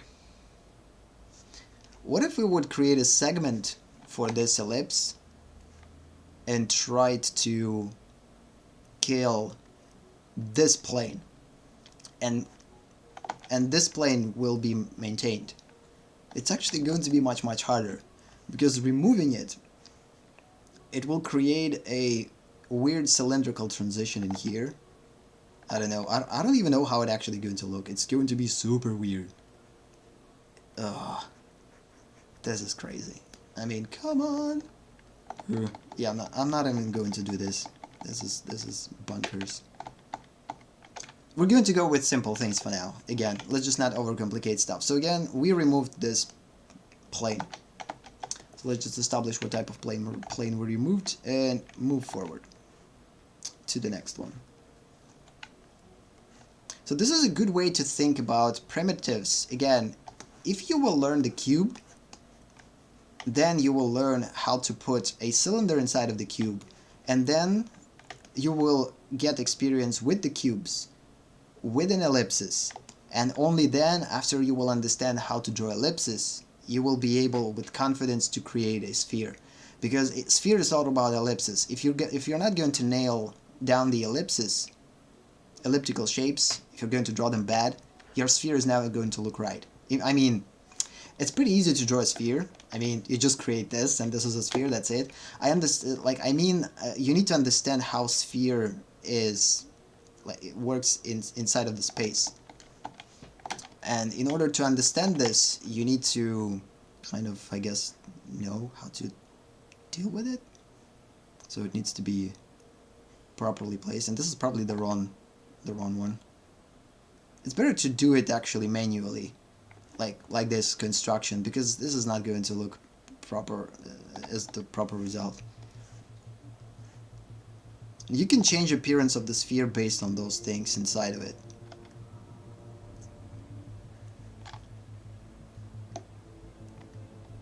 So for instance, this will make sphere appear like it's a little bit on top of ours. So it looks there. If we're going to create something like this, then the sphere is going to change the direction. So it's all about understanding the center line for the sphere. And it's pretty easy to draw a sphere. You just could use a circle selection or whatever, but we need to understand what's inside of the sphere and how to control it. And it's going to be super important, but because once we will start to work with drawing complex shapes and translating them in space, we're going to use spheres a lot. So the ellipses are super mega important. They are like... So basically, nail down the freaking cubes and ellipses. Yep, these are two things that are, I believe, the most important. And then it's just about connecting them together. Continuing, so again, we just removed this. It's just imagine like we did this. I know. How we established the removal of the plane? Okay, this.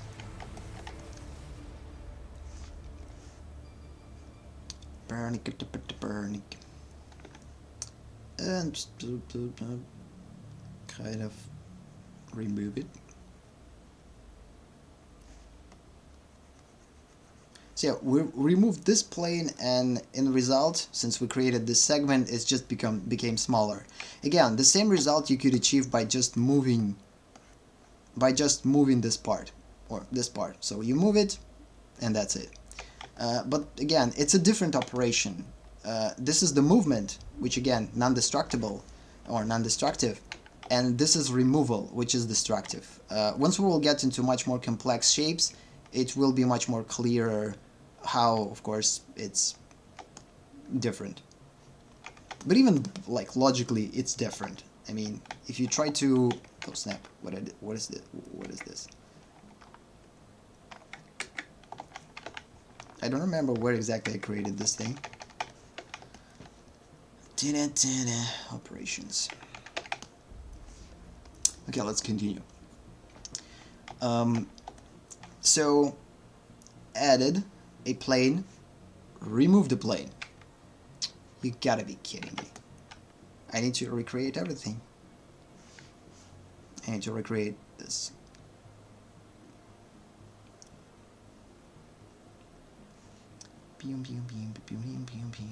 Removing things. Yes.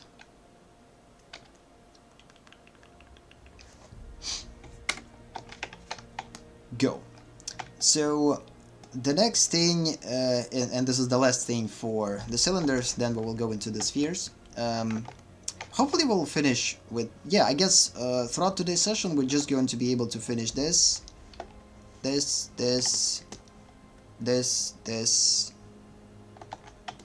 We're actually not going to have this and this.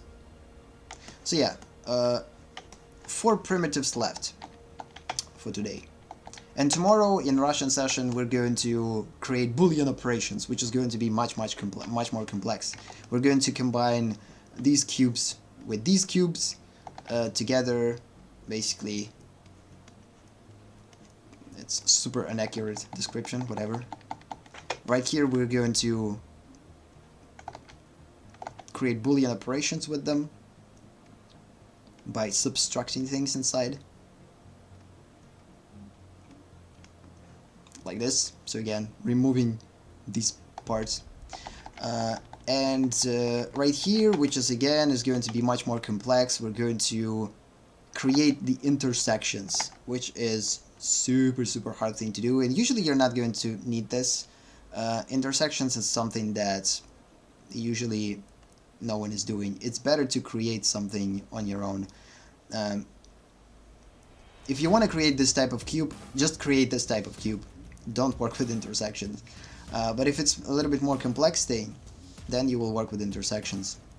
So the intersection is none other than removing this cube from the equation, this cube from the equation, and the intersected result is the thing that we need. So it's kind of weird. So it's much easier to just create this small cube. That's it. It's not necessarily a good example with the cubes, but the more complexity we'll gain, the more sense it will start to make.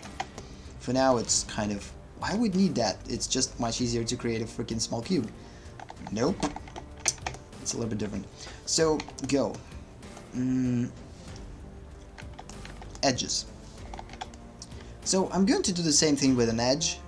So right here we created basically two edges and connected them together. The same applies here, just with one edge. Just basically choose an edge, place it, let's just make it smaller, put it similar to what it was there. Oh, we actually created a little bit different perspective in here. Yep. Especially this part. They're not necessarily 100% right. And then just connect things the same way as we connected there. Connection here. Figuring out where exactly it intersects. Connection here.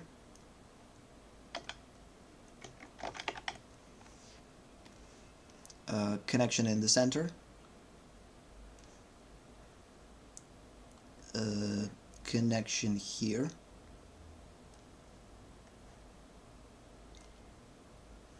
Figuring out where exactly it will connect there.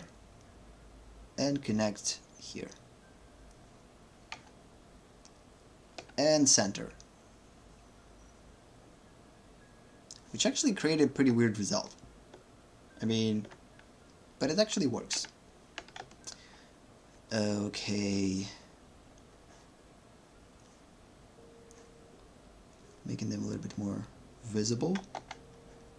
And moving on. Yeah, we have about like from 10 to 20 minutes. Hopefully we will manage to finish in that time. I need to go sleep earlier today.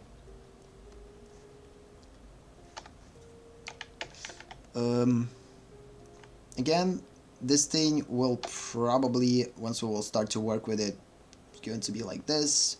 This will start like this. And then it will become a little bit more right.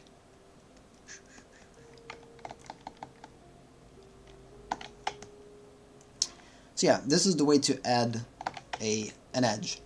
So now let's just remove an edge. So with removal of the edge, it's kind of a little bit more complicated.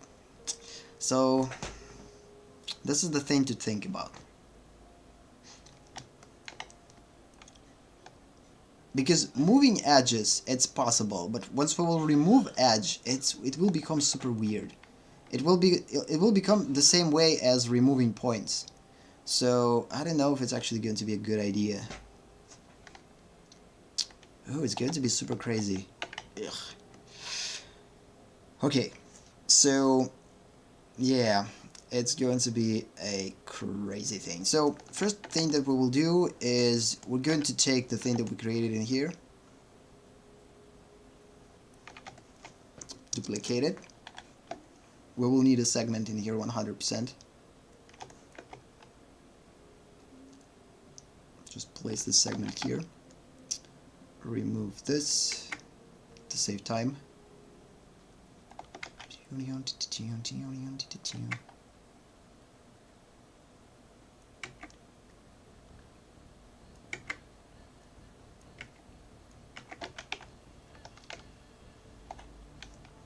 What's happening in here?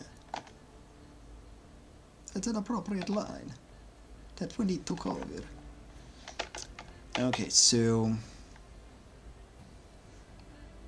this will be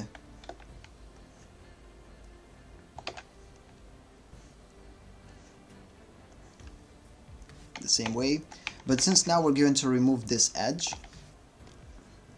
let's just, I don't know what type of edge, by the way, we need to remove, the top one or the bottom one, because it's going to be much harder to recreate something from the bottom, because we're not going to see it. Yeah, let's just remove the top one, because if we will remove the top one, we're going to see it's going to be visible. Yeah, removing this edge.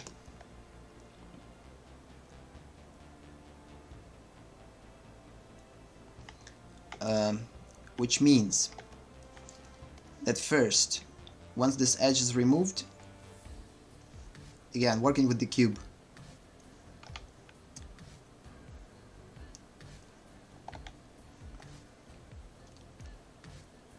so now we don't have this edge, which means that this point removed, this point removed, this edge removed, this edge removed, and this edge removed. And as a result, we're going to lose the same edges for the... No, we're going to maintain this. And now the hardest part is to figure out what exactly is going to happen in here, because this is a cylinder. With the cube, it just becomes tilted, like it's got cut away.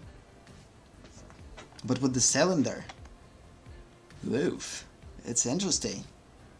Challenge accepted. So, I love challenges.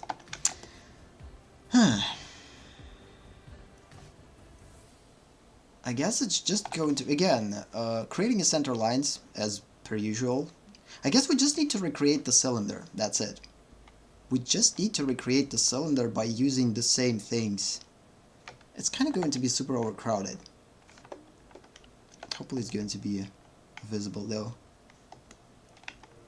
So this part is not going to be visible at all. So we'll probably need to super erase it.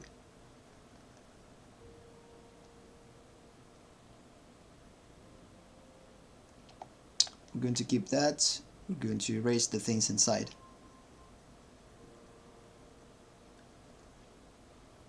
They're still there, but we're not going to need them. We're going to keep that. We actually probably need to keep that too.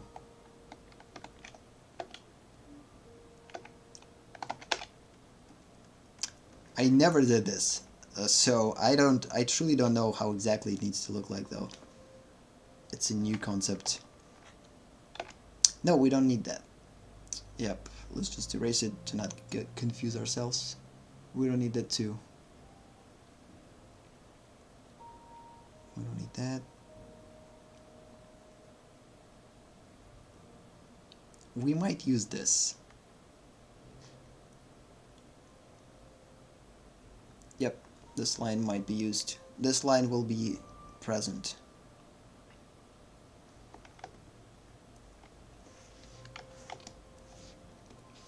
My brain right now is exploding in terms of like trying to understand how exactly it needs to be done. So again, recreating a center line.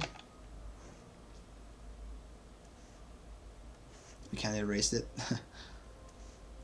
So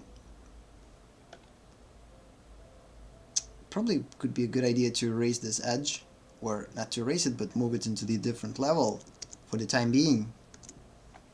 Make it barely visible while we're working on it, and then once we will need it, show it again, because it's definitely going to create a distraction. Okay, so we have a center for this big thing. It's actually going to be quite similar to what we did in here. Where is it? Oh, here it is. Yeah, it's going to be quite similar to what we did in here, but the difference is it's going to be moved much further, and because of this it will create a pretty weird looking cylinder. It's going to be like super squashed, or I don't know, not squashed but extended. But again, the same thing, just recreating a cylinder. And like every cylinder, we're starting with center lines. I mean ellipse. Recreating the ellipse. So the center line here.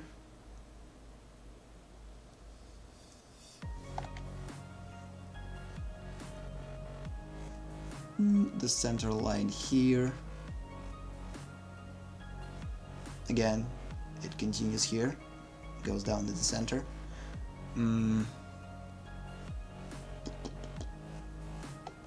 You need to be concentrated on the lines that you need to see. This is the problem. Once you will start to deal with construction, it's all about eliminating the lines that you don't need to see and focusing only on the lines that you need to see. Because I can't remove everything, like I need those lines as a guide. But if you don't have experience in it, for you it's just like, oh man, there's too many lines, I don't get it. Like, why?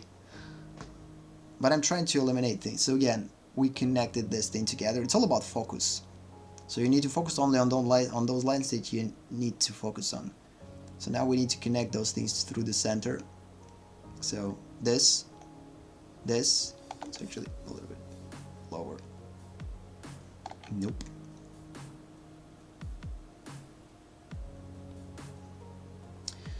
And now we just need to draw a cylinder, which is going to be a weird one because, again, it's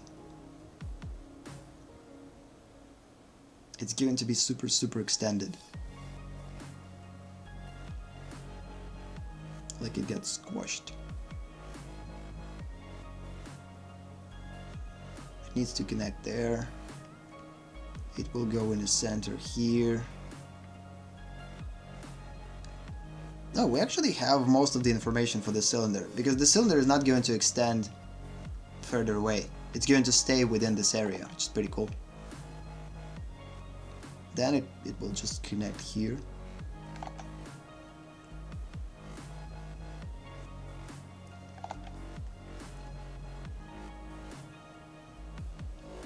Center. It's actually probably going to be a little bit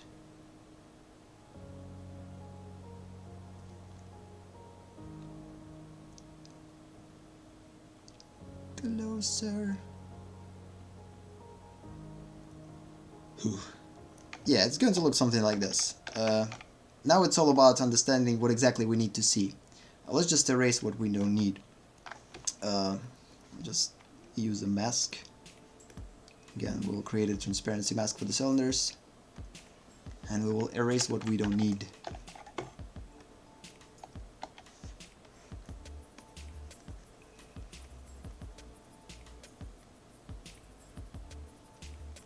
Maybe it will become a little bit more clear.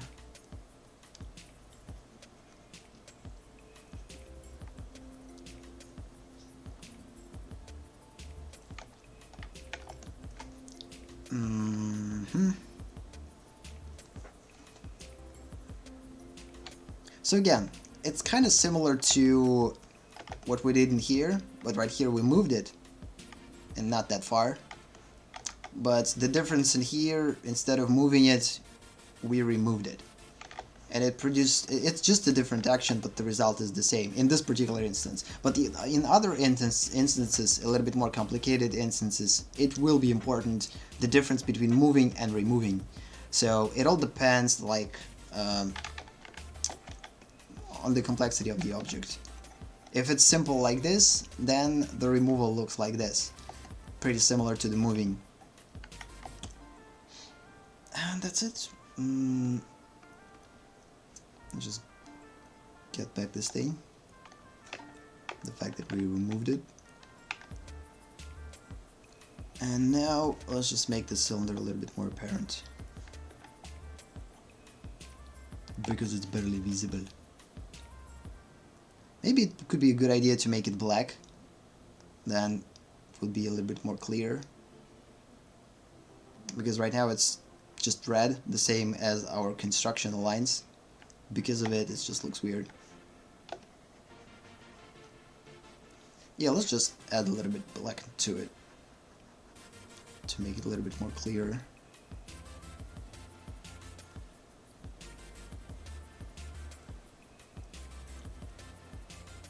Cubes are power.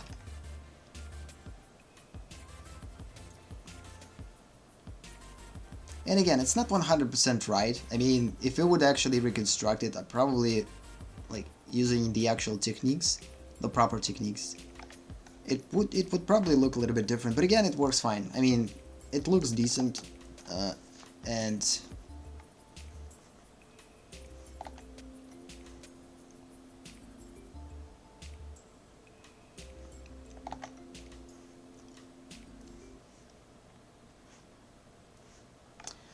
yep, so this one looks like this. Okay, we need to erase this one too. We apparently don't need it much. So is this one. Let's just do the same for this too. I kind of forget to do this. So right here, we just need to erase the things that we don't need. Oh, snap. Metal gray. 50% gray.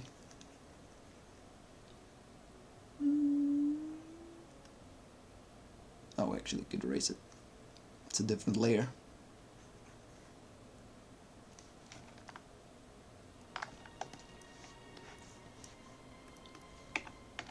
Operations. Okay, and let's just make this one add black to it. It's still going to have like the redness, which tells us that it's new.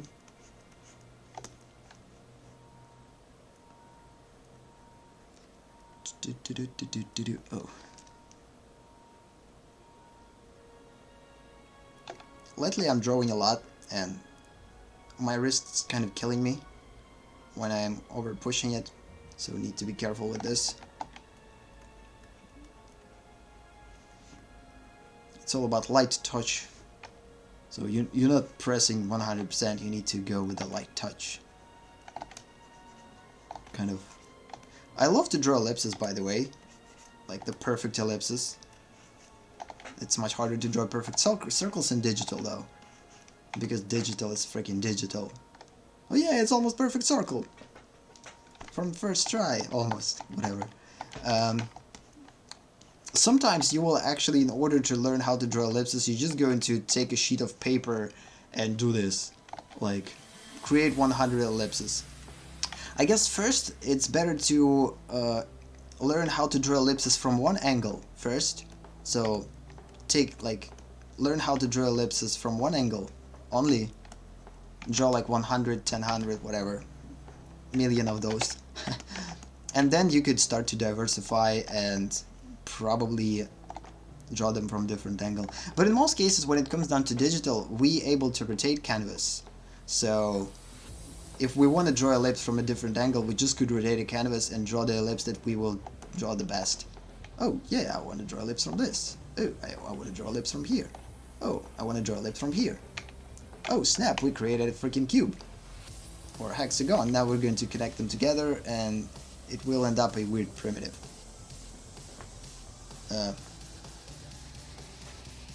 Okay, and we need to create something in here.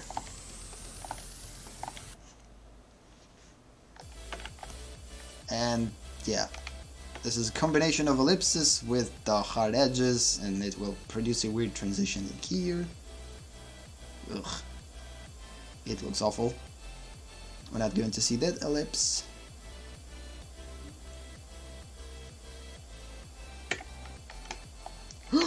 No! I deleted everything. We need to be careful with this. Okay, so save.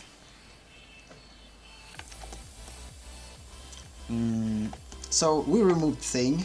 Yeah, we'll create a thing in here. Just go to George quickly.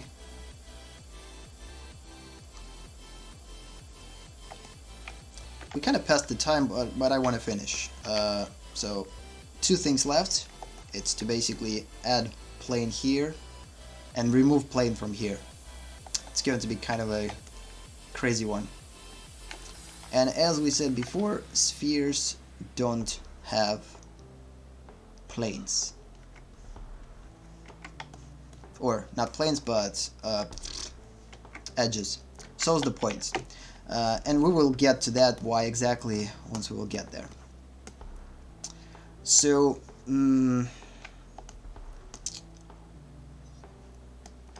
yeah, the last thing that I will do is just erase the things that we don't want to see to make things easier. Mask.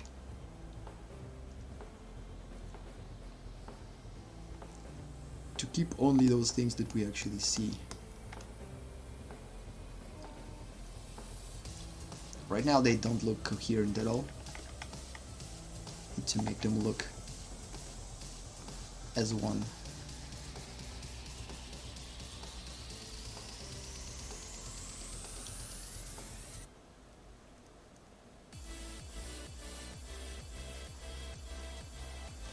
With spheres it's going to be definitely a hard one, like to solve these problems with the sphere. It already creates problem with the cylinder. Can you imagine how hard it could be with this, with the sphere? It's definitely going to be a hard one. I mean,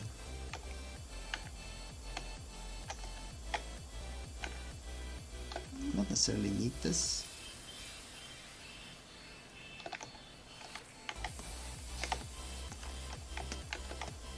Do the same here.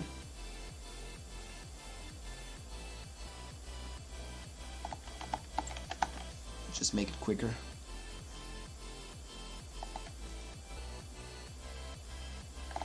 I still want for the red to be visible because this is kind of a new operation.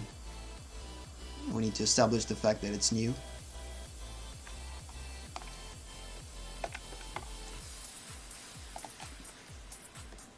And we need to erase the things that we don't need.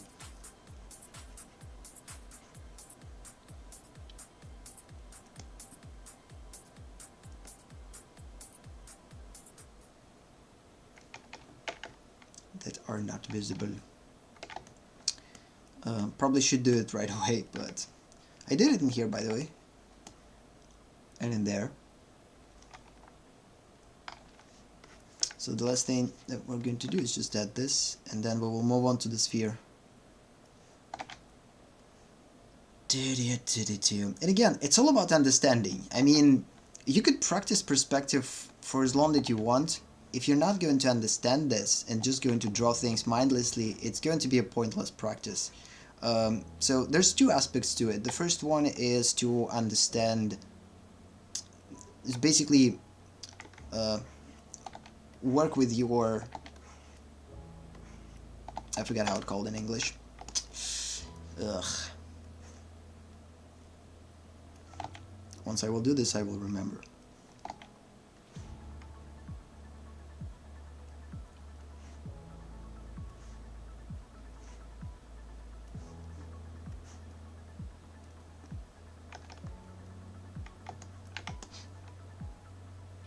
So yeah, right here we added only a plane.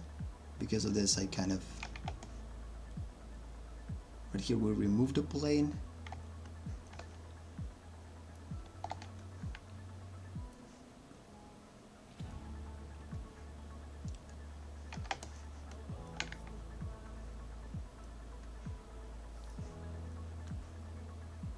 Just to make them a little bit more darker. Too dark. Yeah, so there's two aspects to control. It's basically your muscle memory, when you basically just drawing and painting things and your muscle memory will develop. But it's not enough. Your muscle memory needs to connect with your actual understanding. And the combination of two is usually perfect. So for instance, the way that I'm drawing ellipses, like the way that I'm drawing ellipses, is a strict muscle memory. I could close my eyes and draw the ellipses without looking at them. They will become a little bit better, of course, but still. But understanding, you can't draw with your closed eyes the freaking cube. Huh? I'm not looking. I'm not looking. I don't know what I'm doing. What I'm doing there. I don't know what I'm doing. So you can't draw the cube with your muscle memory. You could draw lines in the proper way with your muscle memory, but you need to visualize things and see how they look in order to basically understand them. Да, привет, Буб-Бубу. Вопрос возник. Насколько востребовано умение создавать неповторяющиеся линии? Не получится ли так, что, набив руку, потеряешь возможность создавать уникальные неповторяющиеся линии?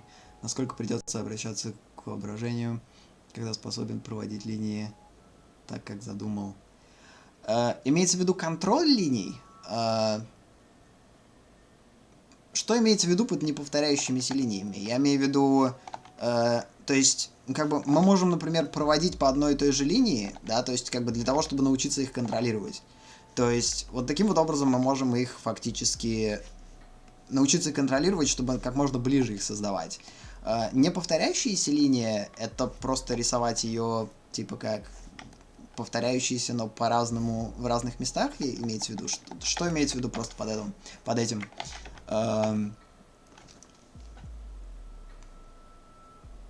Не повторяющиеся линии. Потому что уникальные линии в любом случае, ну, это смотря что создается. На листе ни одной повторяющейся буквы, а и буква всегда разная. Да нет, в любом случае, со временем вы научитесь, мне кажется, это контролировать. То есть, как бы поначалу, да, вы учитесь контролировать линию и постарайтесь сделать так, чтобы они все повторялись, да, то есть, как бы в этом плане. Это нужно для того, чтобы просто, как бы, взять какой-то такой определенный контроль. А дальше, если вы хотите уже разнообразие добавить, то вы контролируемо добавите разнообразие. Имея почерк, такое будет невозможным.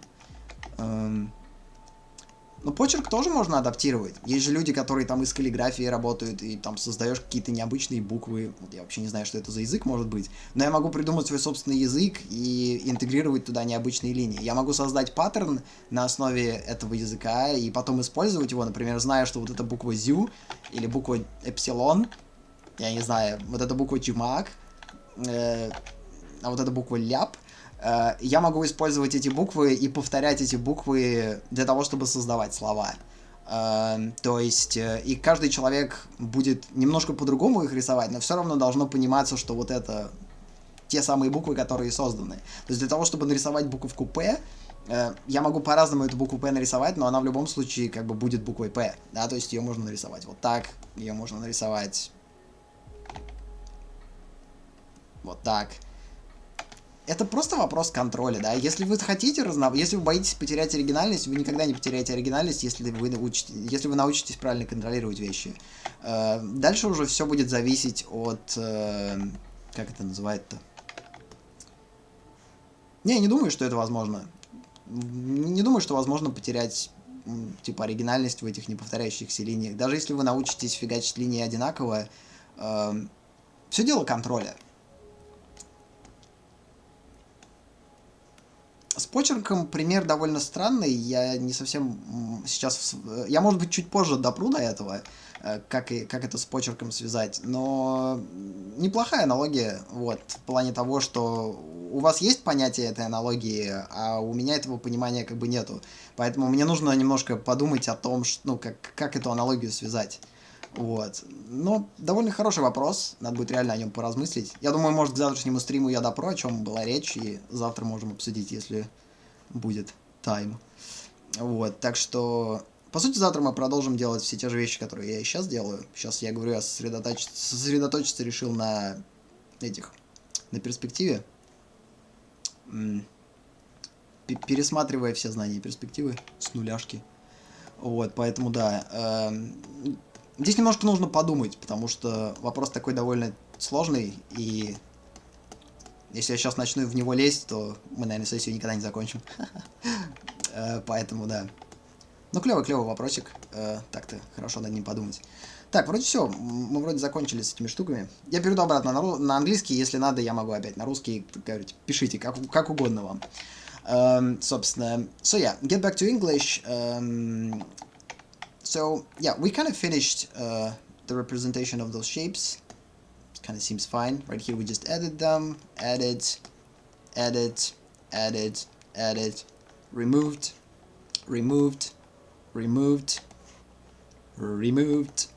And removed. So, let's just go quickly over the fact why we can't create points in here. So, if we're going to create a point in here... Oh, wait a minute, we actually can create a point.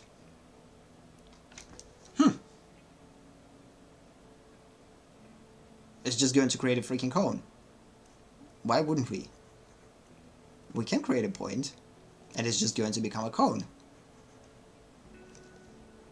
Why erase... Oh, we can't remove points. So we can add a point, but we can't remove points. So because if we're going to remove a point, again, we don't have any points. It's just going to create this weird gap. It all depends on the structure of the cylinder itself. If cylinder has segments, for instance, if we have this segment and this segment of the cube, and this is the point, this is the point, this is the point, this is the point, this is the point. If we will try to remove this point, it will basically break this shape into something like this. It will become a Pac-Man shape. Not a real Pac-Man, but kind of a squashed Pac-Man. So maybe we need to rethink about removing the points. Okay, we definitely can add a point. So let's just get back to the points, and maybe we will be able to use points in here and here too. It's interesting. So apparently it's not that simple. Did I copy them? Nope. Copy paste. Move them.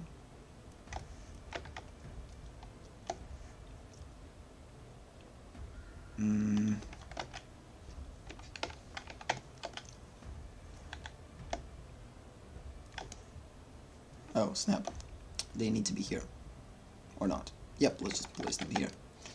So when it comes down to the points, again, we can add a point. This is something that we can actually do. It's not that big of a deal. So we can add a point. Then we could connect those things together using the same method as we used there. Just connecting things. Again, connecting to the center. Connecting to this center. To that center. With the point, we're going to have a little bit, like, much more connections.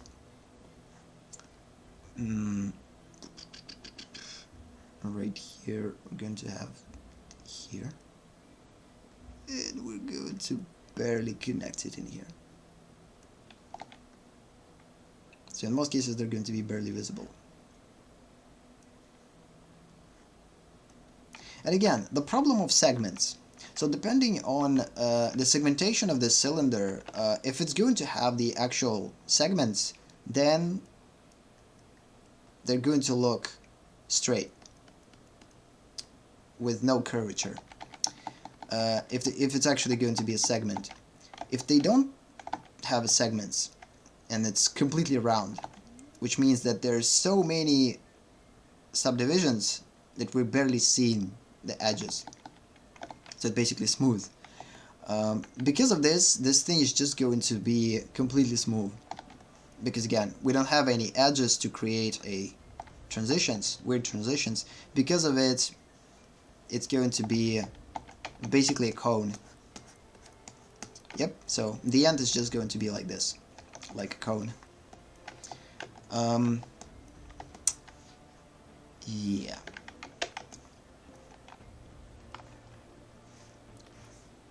Mask, erasing.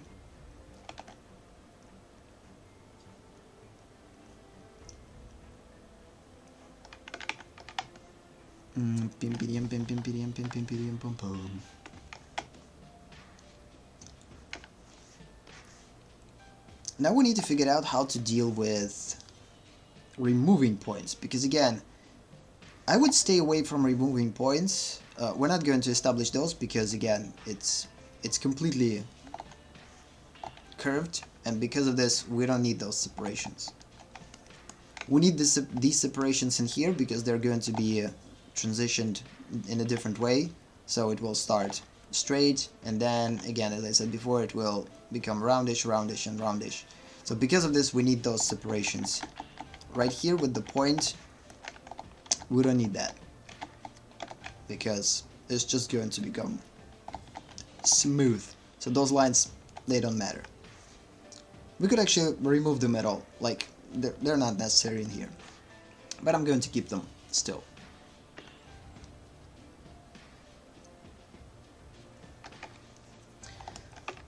Okay then, so, and now let's just try to remove it. But again, I don't know how to remove the points from here. Let's just say that it's not possible. Because again, if we're going to think, even like dividing this into two parts, the same way as we did here, by removing one point, let's just take this point as an example, it's just going to create super weird cylinder. It's going to look completely weird.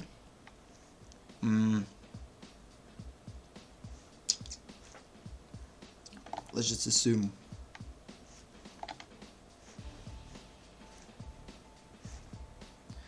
So yeah, we have like a cube in here, just again seems too big. Or square. We're removing this point. It will remove this edge, this edge, this edge. This will stay intact. This will stay intact. This will stay intact. This won't stay intact. This won't stay intact, of course. And this will stay intact. Oh, snap. And then it will basically end up... We will end up with something like... No. We will end up with something like this. Oh snap, this is going to be the weirdest div thing ever. So yeah, no, it's going to overcomplicate things. It's not going to be able to create anything, because again, removing the point, we not going to establish a center line in here. Because only with 6 points we will be able to establish a center line. And 6 points, it's again, it's a hexagon, and with hexagon we will be able to establish center. So again, this is like a hexagon. Maybe not. It's pretty unclear one, but still. 1, 2, 3, 4, 5, 6. 1, 2, 3, 4, 5, 6, 7. What? Am I missing something?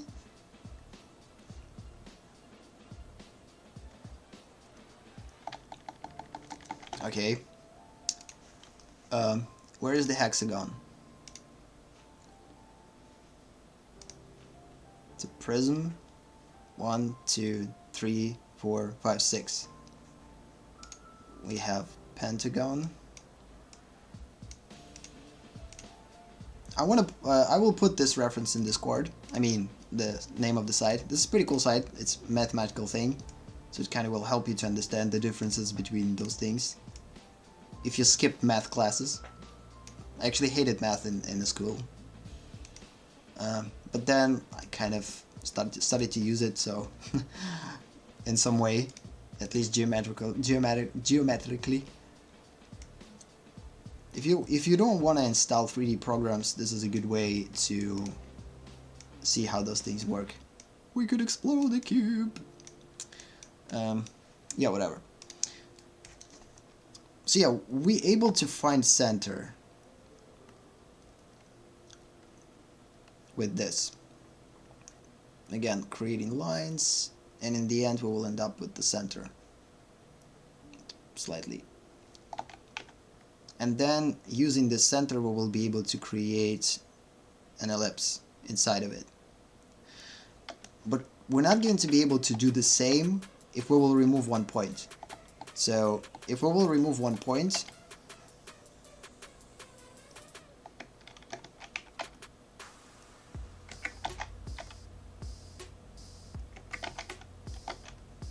now we will get this, which doesn't have a center. I mean, how on earth you will end up with the center? It doesn't have a center. So this is not a center. So we're not going to be able to draw an ellipse inside of it. We will, but it's going to look weird. It's not going to be an ellipse. I don't know. We're actually able to draw an ellipse, but it's going to be super distorted. So the same could go here. But the problem here that it's not flat surface. This is a flat surface. This is not a flat surface. It will create weird transitions behind here, here,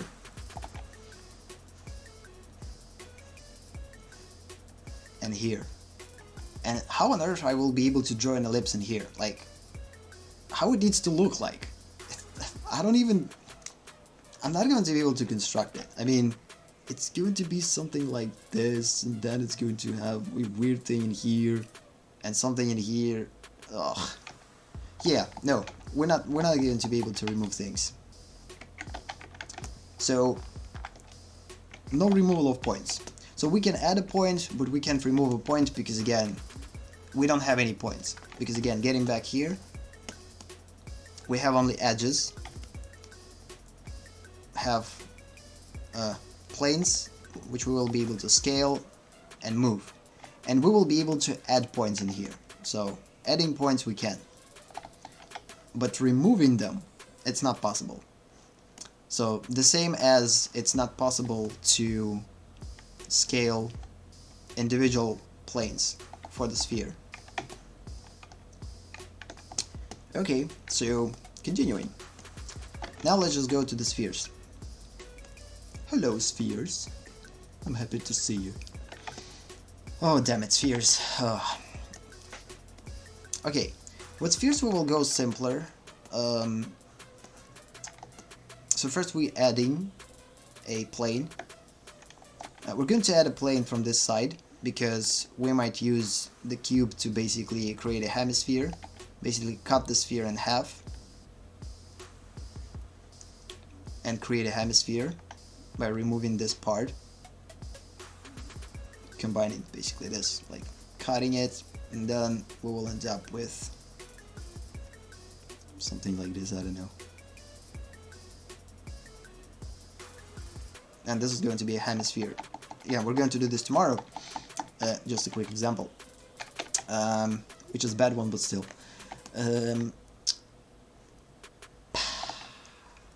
Adding.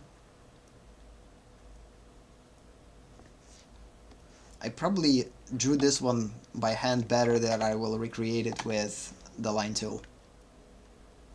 Sometimes it happens. Sometimes it happens. Yeah, I actually like the previous one better, but it doesn't matter. Let's just keep it this way. And now we need to connect it to the sphere, which is a freaking pain. I mean, it all depends where exactly we need to place it. Again, we don't know where exactly it's in space. We know that it's directed towards the sphere, but where exactly it goes, like, is it closer to us or is it further away? This question is kind of about positioning thing in space. But one way to create position, like to establish positions in space, is to create relationships between two different things. So we will try to create a relationship between the sphere.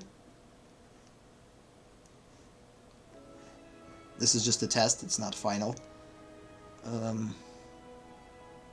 Yeah, it's actually going to be much harder. Because this is a freaking sphere. We had troubles with creating transitions from the hard to soft in here, but it's still possible. With the sphere, it's going to be much more complex. So we kind of need to use cylinders here too. So we will need those cylinders. It could be a good idea to actually copy them from here, to not redraw them from the ground up.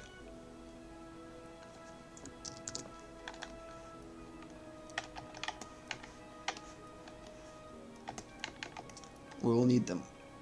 So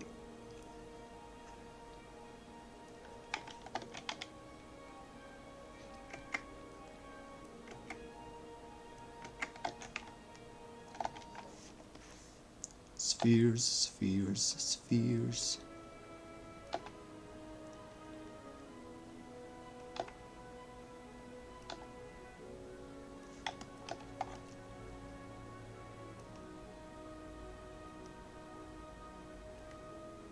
Probably could be a good idea to copy it in other spheres too, because we're gonna need that, and we'll probably need to create much more ellipses than just what these two, or maybe not. They actually will connect exactly in the proper place. We'll see. Where I drew this thing though? Parts merged? No thanks. operations. Okay.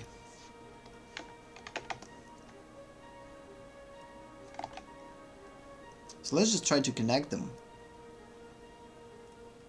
somehow. I don't know how exactly it's going to work, but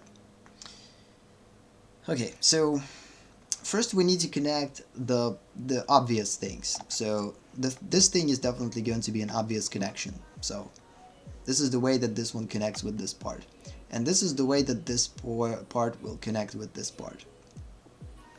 So that means that we probably need to create a ellipse in here.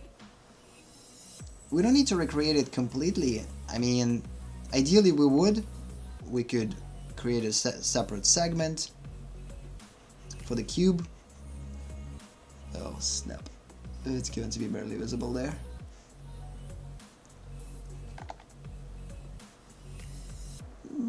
Yeah, so this is the back part of the cube, this is the back top part of the cube. Yeah, so we're basically creating the segment, and we're going to use this segment to connect this thing here. So then inside of this segment, we're creating another ellipse, which is going to fit this new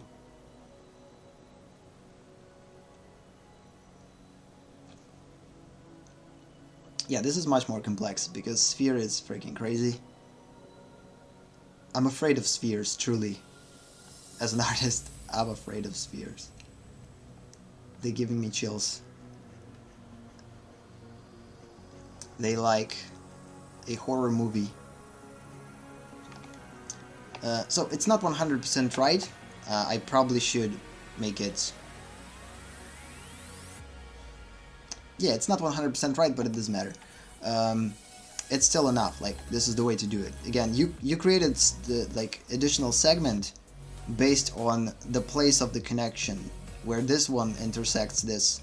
So where exactly this starts, you start to create an intersection. The same goes in here. You see, it connects within the same intersection. So it works. By the way, it could be a good idea to establish those points. And now we need to figure out where exactly the connection here, and how exactly connect it. That's the question. So with the cylinder, in order to create this connection, we created this type of line and then connected them together. But it's not necessarily going to work here, or maybe it will, but in a little bit different way. So let's just go back to the cylinder, how we did this in the cylinder. So again, with cylinder, we did the same. We connected here and here. We figured out these lines, translated them here, and now we know where exactly these things need to connect. The same goes here. It's actually slightly off. Yep. Mistake. This thing needs to be here. That's one of the reasons why it didn't look right. Yeah, this is better. Much better.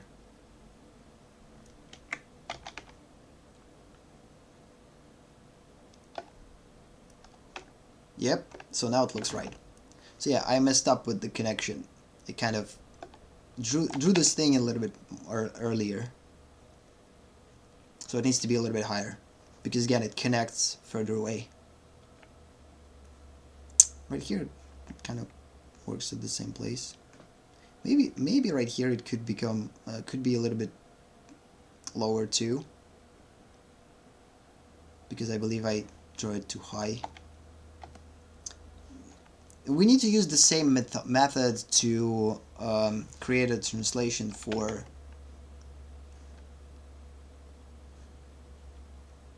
yeah, it actually starts to connect a little bit earlier. So that means that this line will connect there. This will still connect here. Yeah, it actually connects earlier because again, kind of intersection here, intersection here. And based on those lines, it's kind of a diagonal. Ooh, by the way, a good idea to create a diagonal to check if we're right or wrong. Yep, once you will establish those diagonals, you will figure out if you're right or you're wrong. This is another way to do this, with diagonals. But this one seems kind of better. Again, you're kind of creating a cube inside of the ellipse. So you kind of created a cube inside of this ellipse. Again, it's not 100% because we kind of drew it by hand. So then using this information to connect the proper pieces. So let's just erase unnecessary lines. So we will erase this.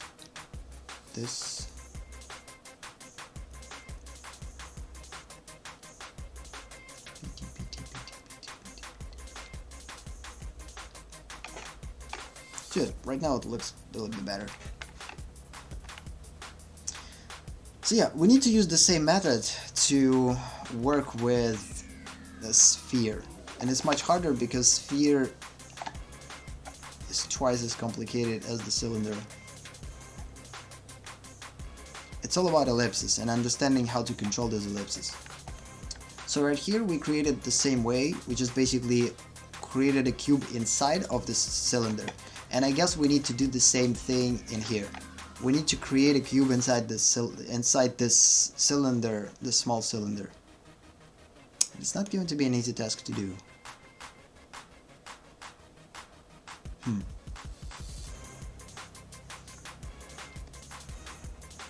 Because I don't have a clue how to do this though, in here. So we could try to connect this part. It's all about elimination, there's too many lines. And I can't erase them. They're all necessary for now.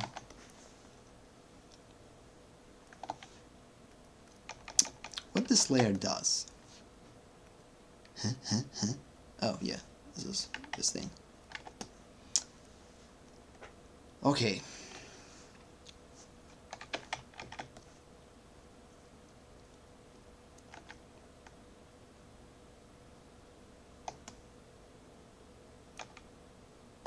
While I'm thinking about this, let's just figure out what we need to do with those. So let's just duplicate. I believe it's going to be the same as for the cylinder. We're not going to be able to remove, but we will be able to add. So yeah, this is going to be the difference. So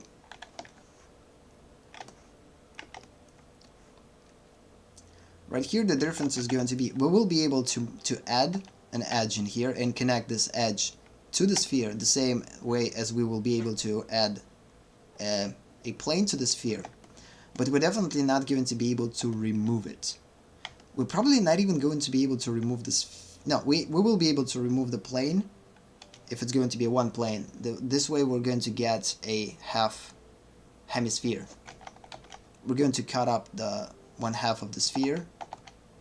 But for that we need to, again, divide this cube on segments, remove this plane. Basically use the same method as we did in here.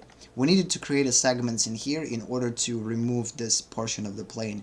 We will do the same thing for the sphere, and we will remove this part only, and it will produce,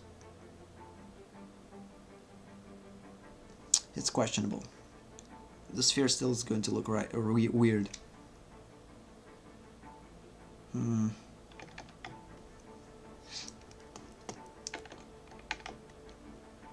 Maybe we're not able to remove anything in here at all.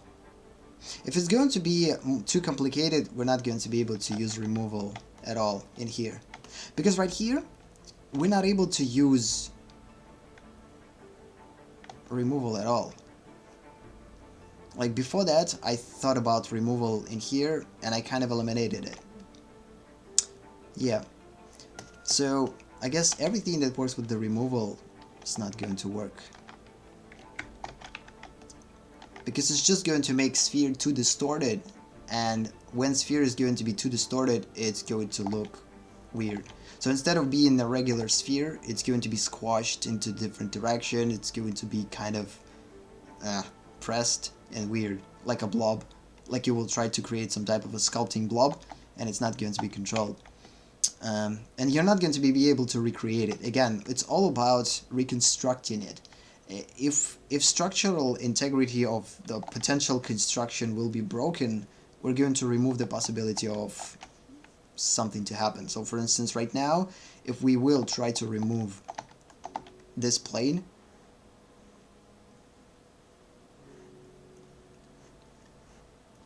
even by having this plane,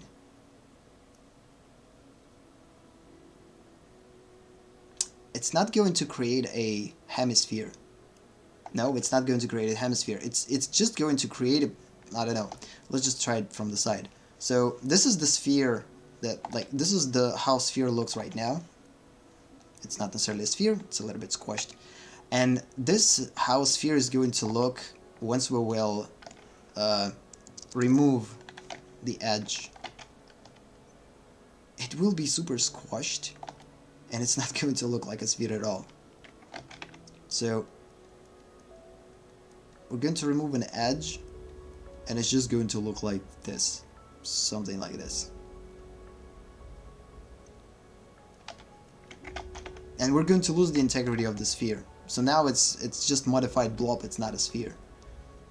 So again, it's going to be like a freaking bullet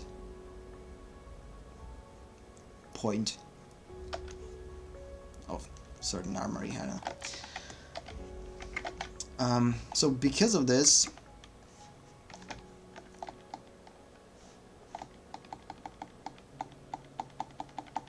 okay, we could delete this layer. We're not going to be able to perform any removal at all. So no removal here, no removal here, no removal here. It could be a good idea to actually indicate that there's no operations here at all.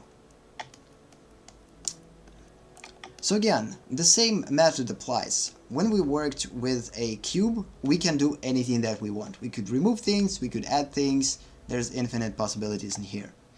When it comes down to a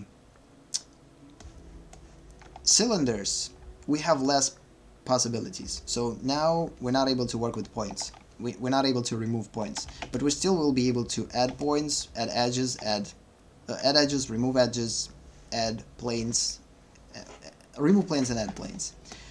With spheres, it's super limited. We're not able to do any type of action that deals with removing at all, because the more we will remove, the more it will basically, the sphere will lose its structural integrity. It's not going to look like a sphere at all.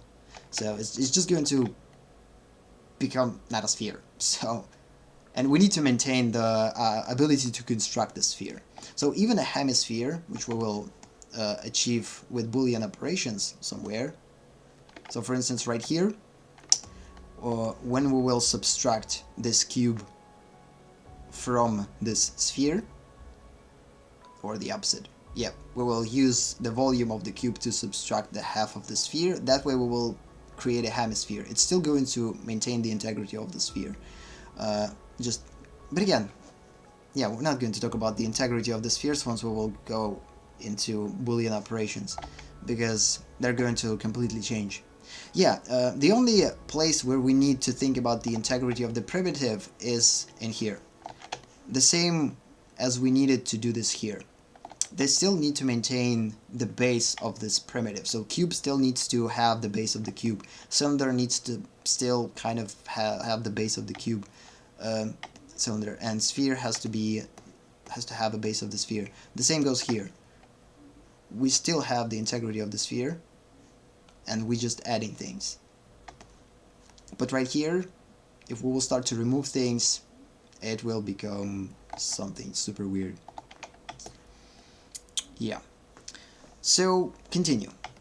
So it eliminates removal, which is a good thing, but it definitely not eliminates points and edges. So we still will be able to add those. Let's just try to figure out how to connect them. So we will get back to this because it's super complicated. There's too many connections in here. And one thing that I need to figure out is where to connect this line. So we need to figure out how to do this. Again, it works somewhere in here when we need to create some type of a cube inside of this ellipse and somehow put it out there. So it's not going to be an easy task to do. So yeah. I actually wanted to finish this, so we have about 15 minutes till the end of the session. Hopefully I will manage to do this. If not, I will solve these problems outside of the streams. And tomorrow in Russian stream we're going to talk about this, and not talk, but in most cases we're going to work with practice more than talking. So go. So the same thing here. We're connecting this here. It's operations. So we have the point of connection here, the point of connection here. Yeah, and the same problem here. How to find this point of connection? It's going to be somewhere here. We need to actually find the exact placement for it based on this, which is I don't have a clue how to do this truly. I know that the answer is somewhere in the ellipse. Like you create a second ellipse, and based on this ellipse you will figure this out, but for now it's not clear.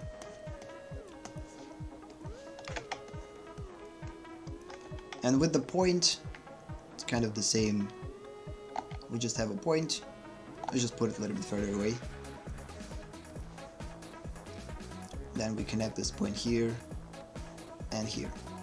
With the point, we don't need to think about connections because again, it's just going to look like a cone that's drawn outside of the sphere. So again, it's just going to be a conic shape.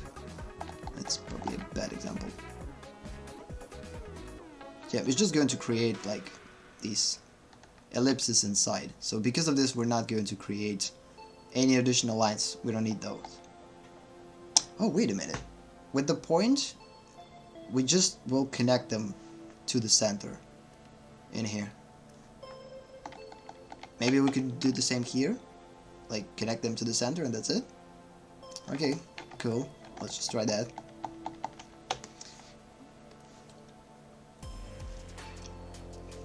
I will still show these lines. It's there.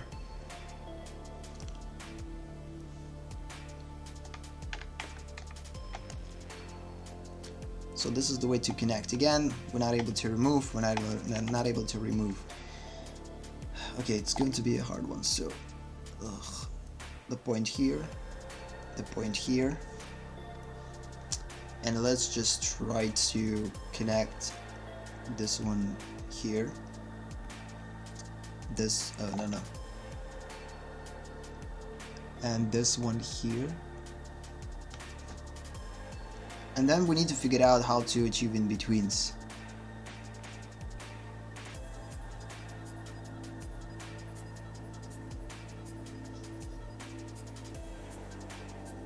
Maybe it's just going to be somewhere in here. Maybe we need to use this central shape. The actual...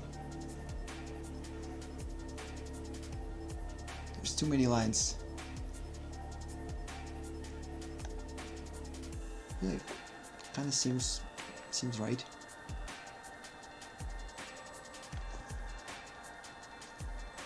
And here...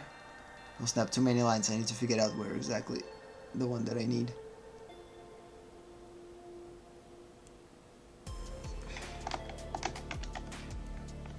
So I'm taking the center of the cube for this. So again, this center cylinder, not the new one that we created. I don't believe that we actually need this.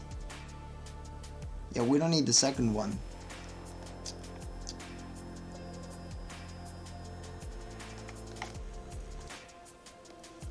And then we will try to connect those points to the actual ellipse. the center ellipse, and this is going to be the exact place where these things will need to connect, because I'm not going to be able to create the other way to connect those pieces together, because again,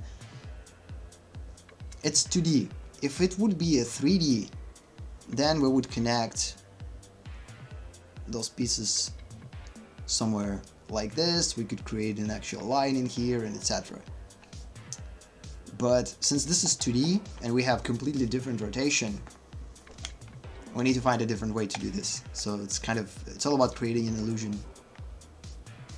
And right here we need to try to connect with this point. And whatever the intersection is going to be, this is the place of the connection. So in here. Right here, it's here. It actually looks pretty decent. Yeah, that means that we don't need that.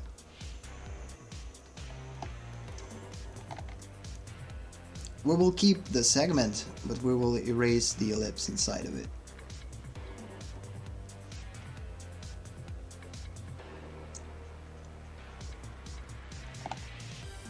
No, this is the wrong one.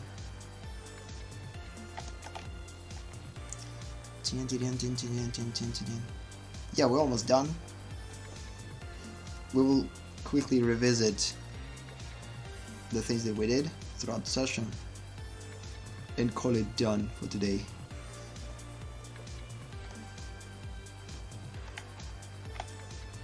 So yeah, this is the actual way to do this. So you're just basically using those points for the center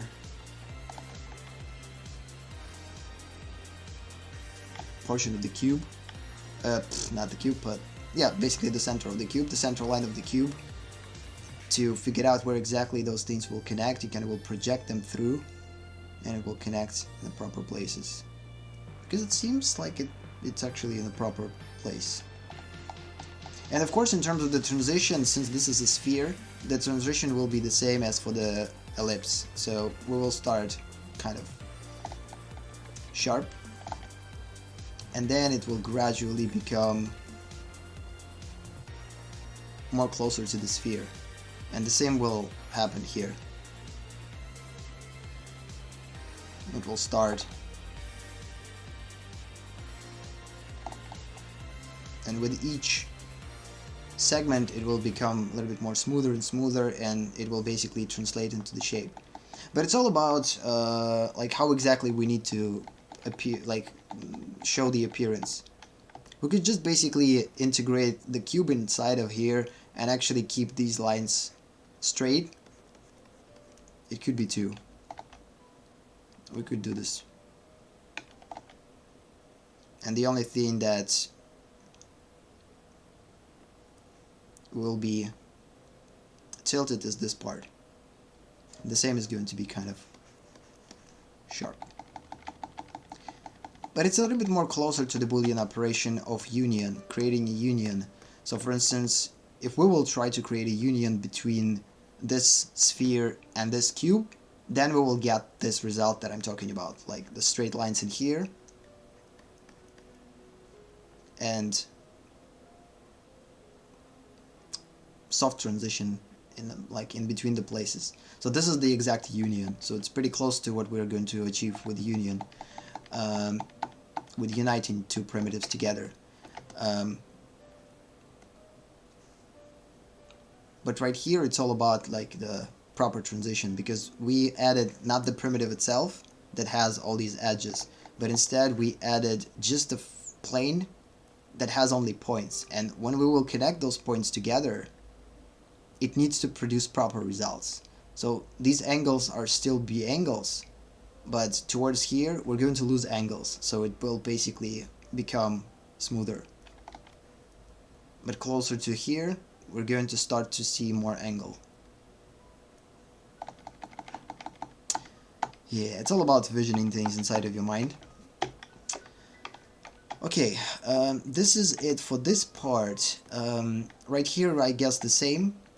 So we created the center ones. So now we need to connect them by using a center. So we already know where is the center. The only thing that we don't have is the information about the ellipse. So let's just duplicate ellipse. Wait a minute.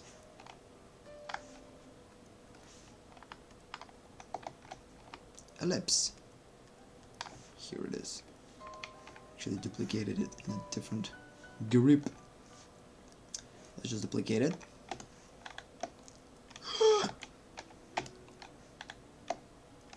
Come on, man. Seriously? Why are you moving the wrong thing? What? Whatever.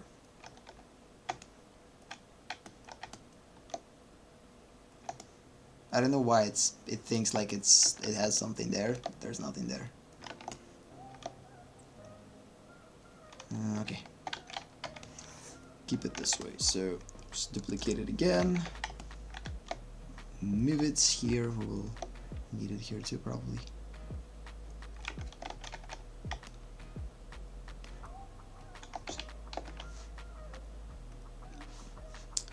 Okay, now they're together. Let's just combine these two together. And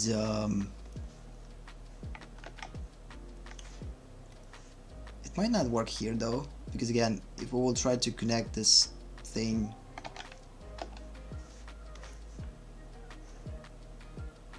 and connect it to the ellipse, that actually might work.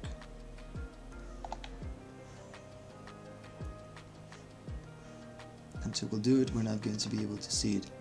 So yeah, this is the point of connection. Seems right. And the only reason why we need to establish this line is to properly create the sharp angles here, because the closer it gets to there, again, it will soften. But right here, it will be a little bit more kind of, will maintain the angle. And towards there, it just will become an actual sphere. And then another connection is to connect this to this, I believe. That seems like it. And this is the result. Yeah, it actually seems right. Yep, I guess this is the way. Or at least 2D way. Again, if we would work with the same thing in 3D, it would be a little bit different, because we need to see through it. This connection, it's just the place where this thing connects visually. But if we want to recreate the same place of the connection, then we need to create the same type of transitional lines here and connect those things together. So in 3D, it would look like this. But because this is 2D and we're limited by the things that we're seeing in front of us, we need to just create an illusion how it works. And since we're not able to actually figure out where exactly this placement is, because if we will try to connect this thing together, oh, it actually kind of works. Wait a minute. No, it's not working. So if we will try to connect this thing, it's just going to go out of the way. So yeah.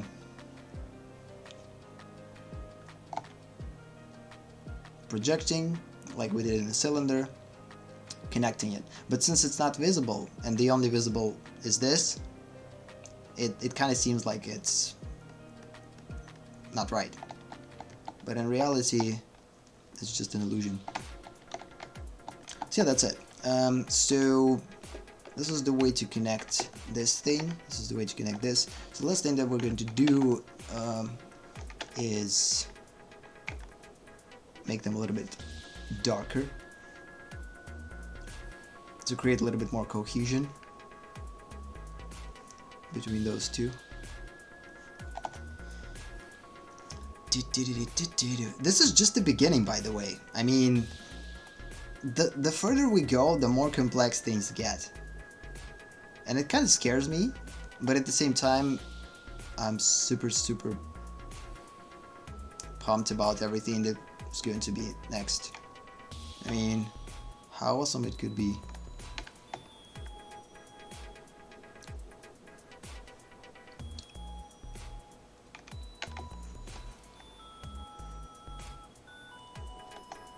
once we'll start to deal with Boolean operations. And again, if it doesn't make sense yet why we need to do that, it will make sense once we will start to apply it. Right now it's just a practice. It's just trying to figure out, like understand with our brain how these operations are performed. Once we will get like this understanding how these operations are performed, we will be able to know how to apply this. So for instance, we could use this to create an actual simple primitive for instance, a bear. So for instance, we could add some type of portion of the head in here, we could create an eyes in here, we could add a jaw, a part of the jaw, and we have a simplified bear. We could add an ears, which again could be a different type of primitive, like a hemispheres or whatever, and we have a simplified bear. So it's kind of a bad example, but again, we're going to use the similar kind of methods when we're going to simplify complex forms. Again, first we need to understand how to make these forms from simple to complex, and get this understanding. And once this understanding will be clear in our mind, we'll be able to get to the next stage. And we're probably not going to create, actually build everything like this. Most of the things are going to be drawn by eye, but the understanding of it still needs to be present. And this is the reason why I get back into the perspective, because this is something that I'm not thinking about when I'm working with projects. I'm just basically disregarding it for no reason at all. I need to use it, and the only way to use it is to practice it till death, until it will become super clear to you why you need this and how to use it. Once you will get this understanding, good.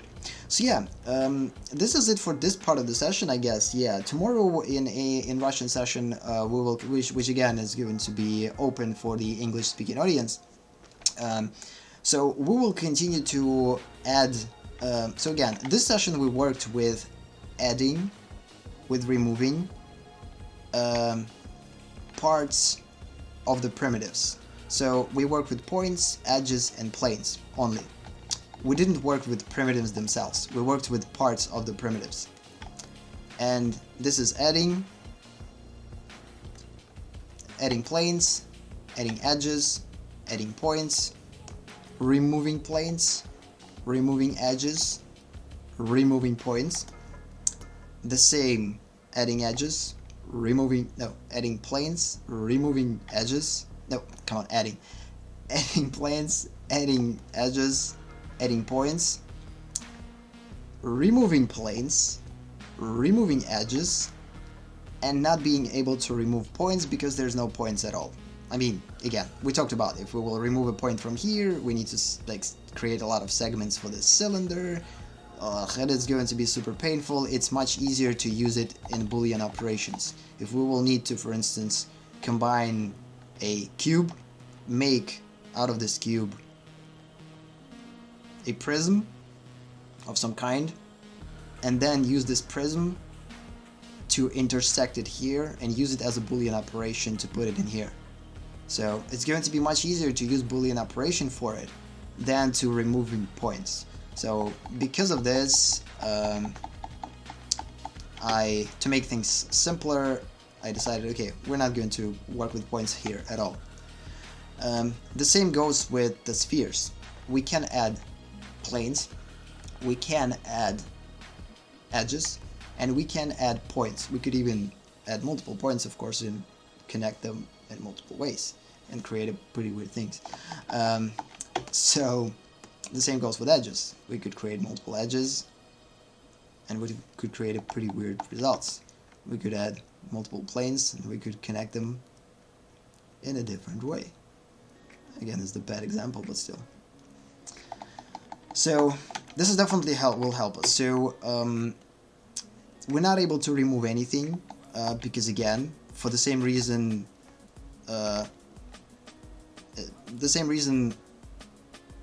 for removing the ability to work with removing points for the cylinders, they're not going to work in spheres. They're just going to distort spheres, which we could achieve by Boolean operations. So for instance, if we want to distort a sphere in a certain way, we could just distort it in a certain way without like working with the crazy construction. If we want to draw some type of a blob, we don't have to construct it. I mean, we just could draw a blob.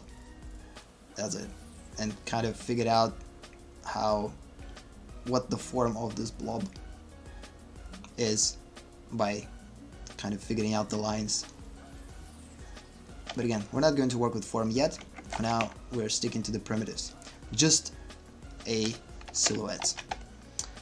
We're kind of thinking about their form. Again, we're working with their form by implementing the construction. So the more we will work with construction, the more clearer we will understand those. So it's all about. So again, construction will help us once we will start to work with form.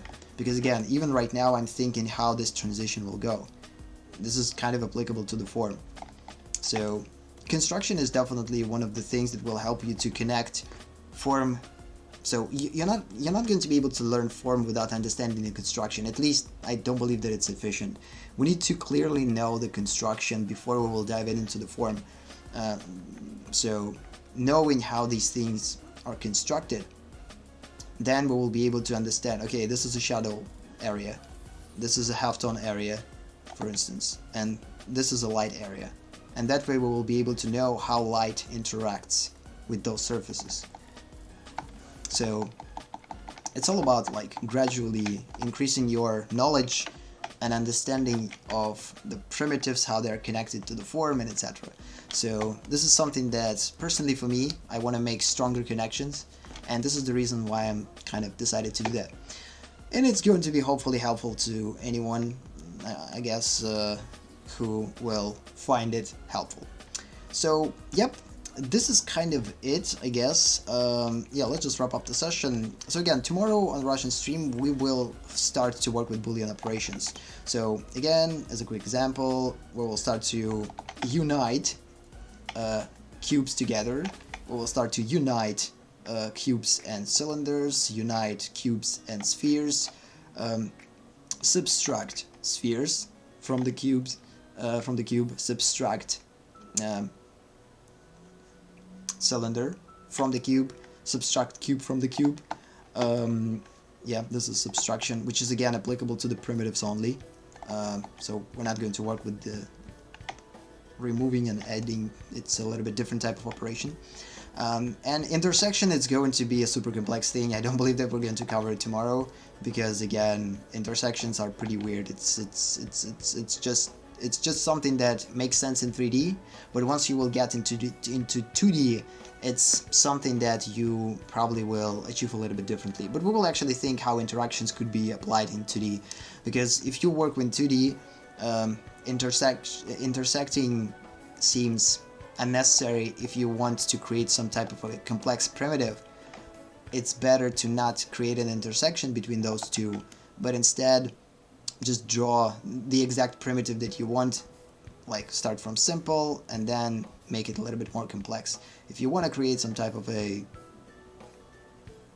modification, you will add this modification. If you want to cut out something, you will cut out something. So it's not that big of a deal. I don't believe that intersection is something that will be able to apply, but it's still a good thing to practice. I mean, we're probably not going to use intersections while creating work and analyzing different shapes and subjects once we will start to do that and try to simplify them. Instead, it's a good way to practice understanding. It's kind of a way to connect whatever you did in here, here, and whatever, and try to understand how intersection works. It's just I don't know, it's just a good way to practice understanding of the primitives, I believe. But it's not necessarily applicable in reality, because it's just too complicated. You're not going to do that. But it's a good way to practice. So, yeah. That's it. For this part of the session, I believe we're going to finish, so let's just save and say our goodbyes, and on that note, we're going to end the session. So, yeah. Да, приятного времени, Бобу, и, в общем, всем, да, Rutger Speaking Audience, спасибо за то, что были, да, и, в общем, да, и увидимся завтра, надеюсь. And for English Speaking Audience, again, thank you for watching, thank you for being here. Have a nice day or night, and we're going to see you in the next session. Bye. Tony says goodbye too.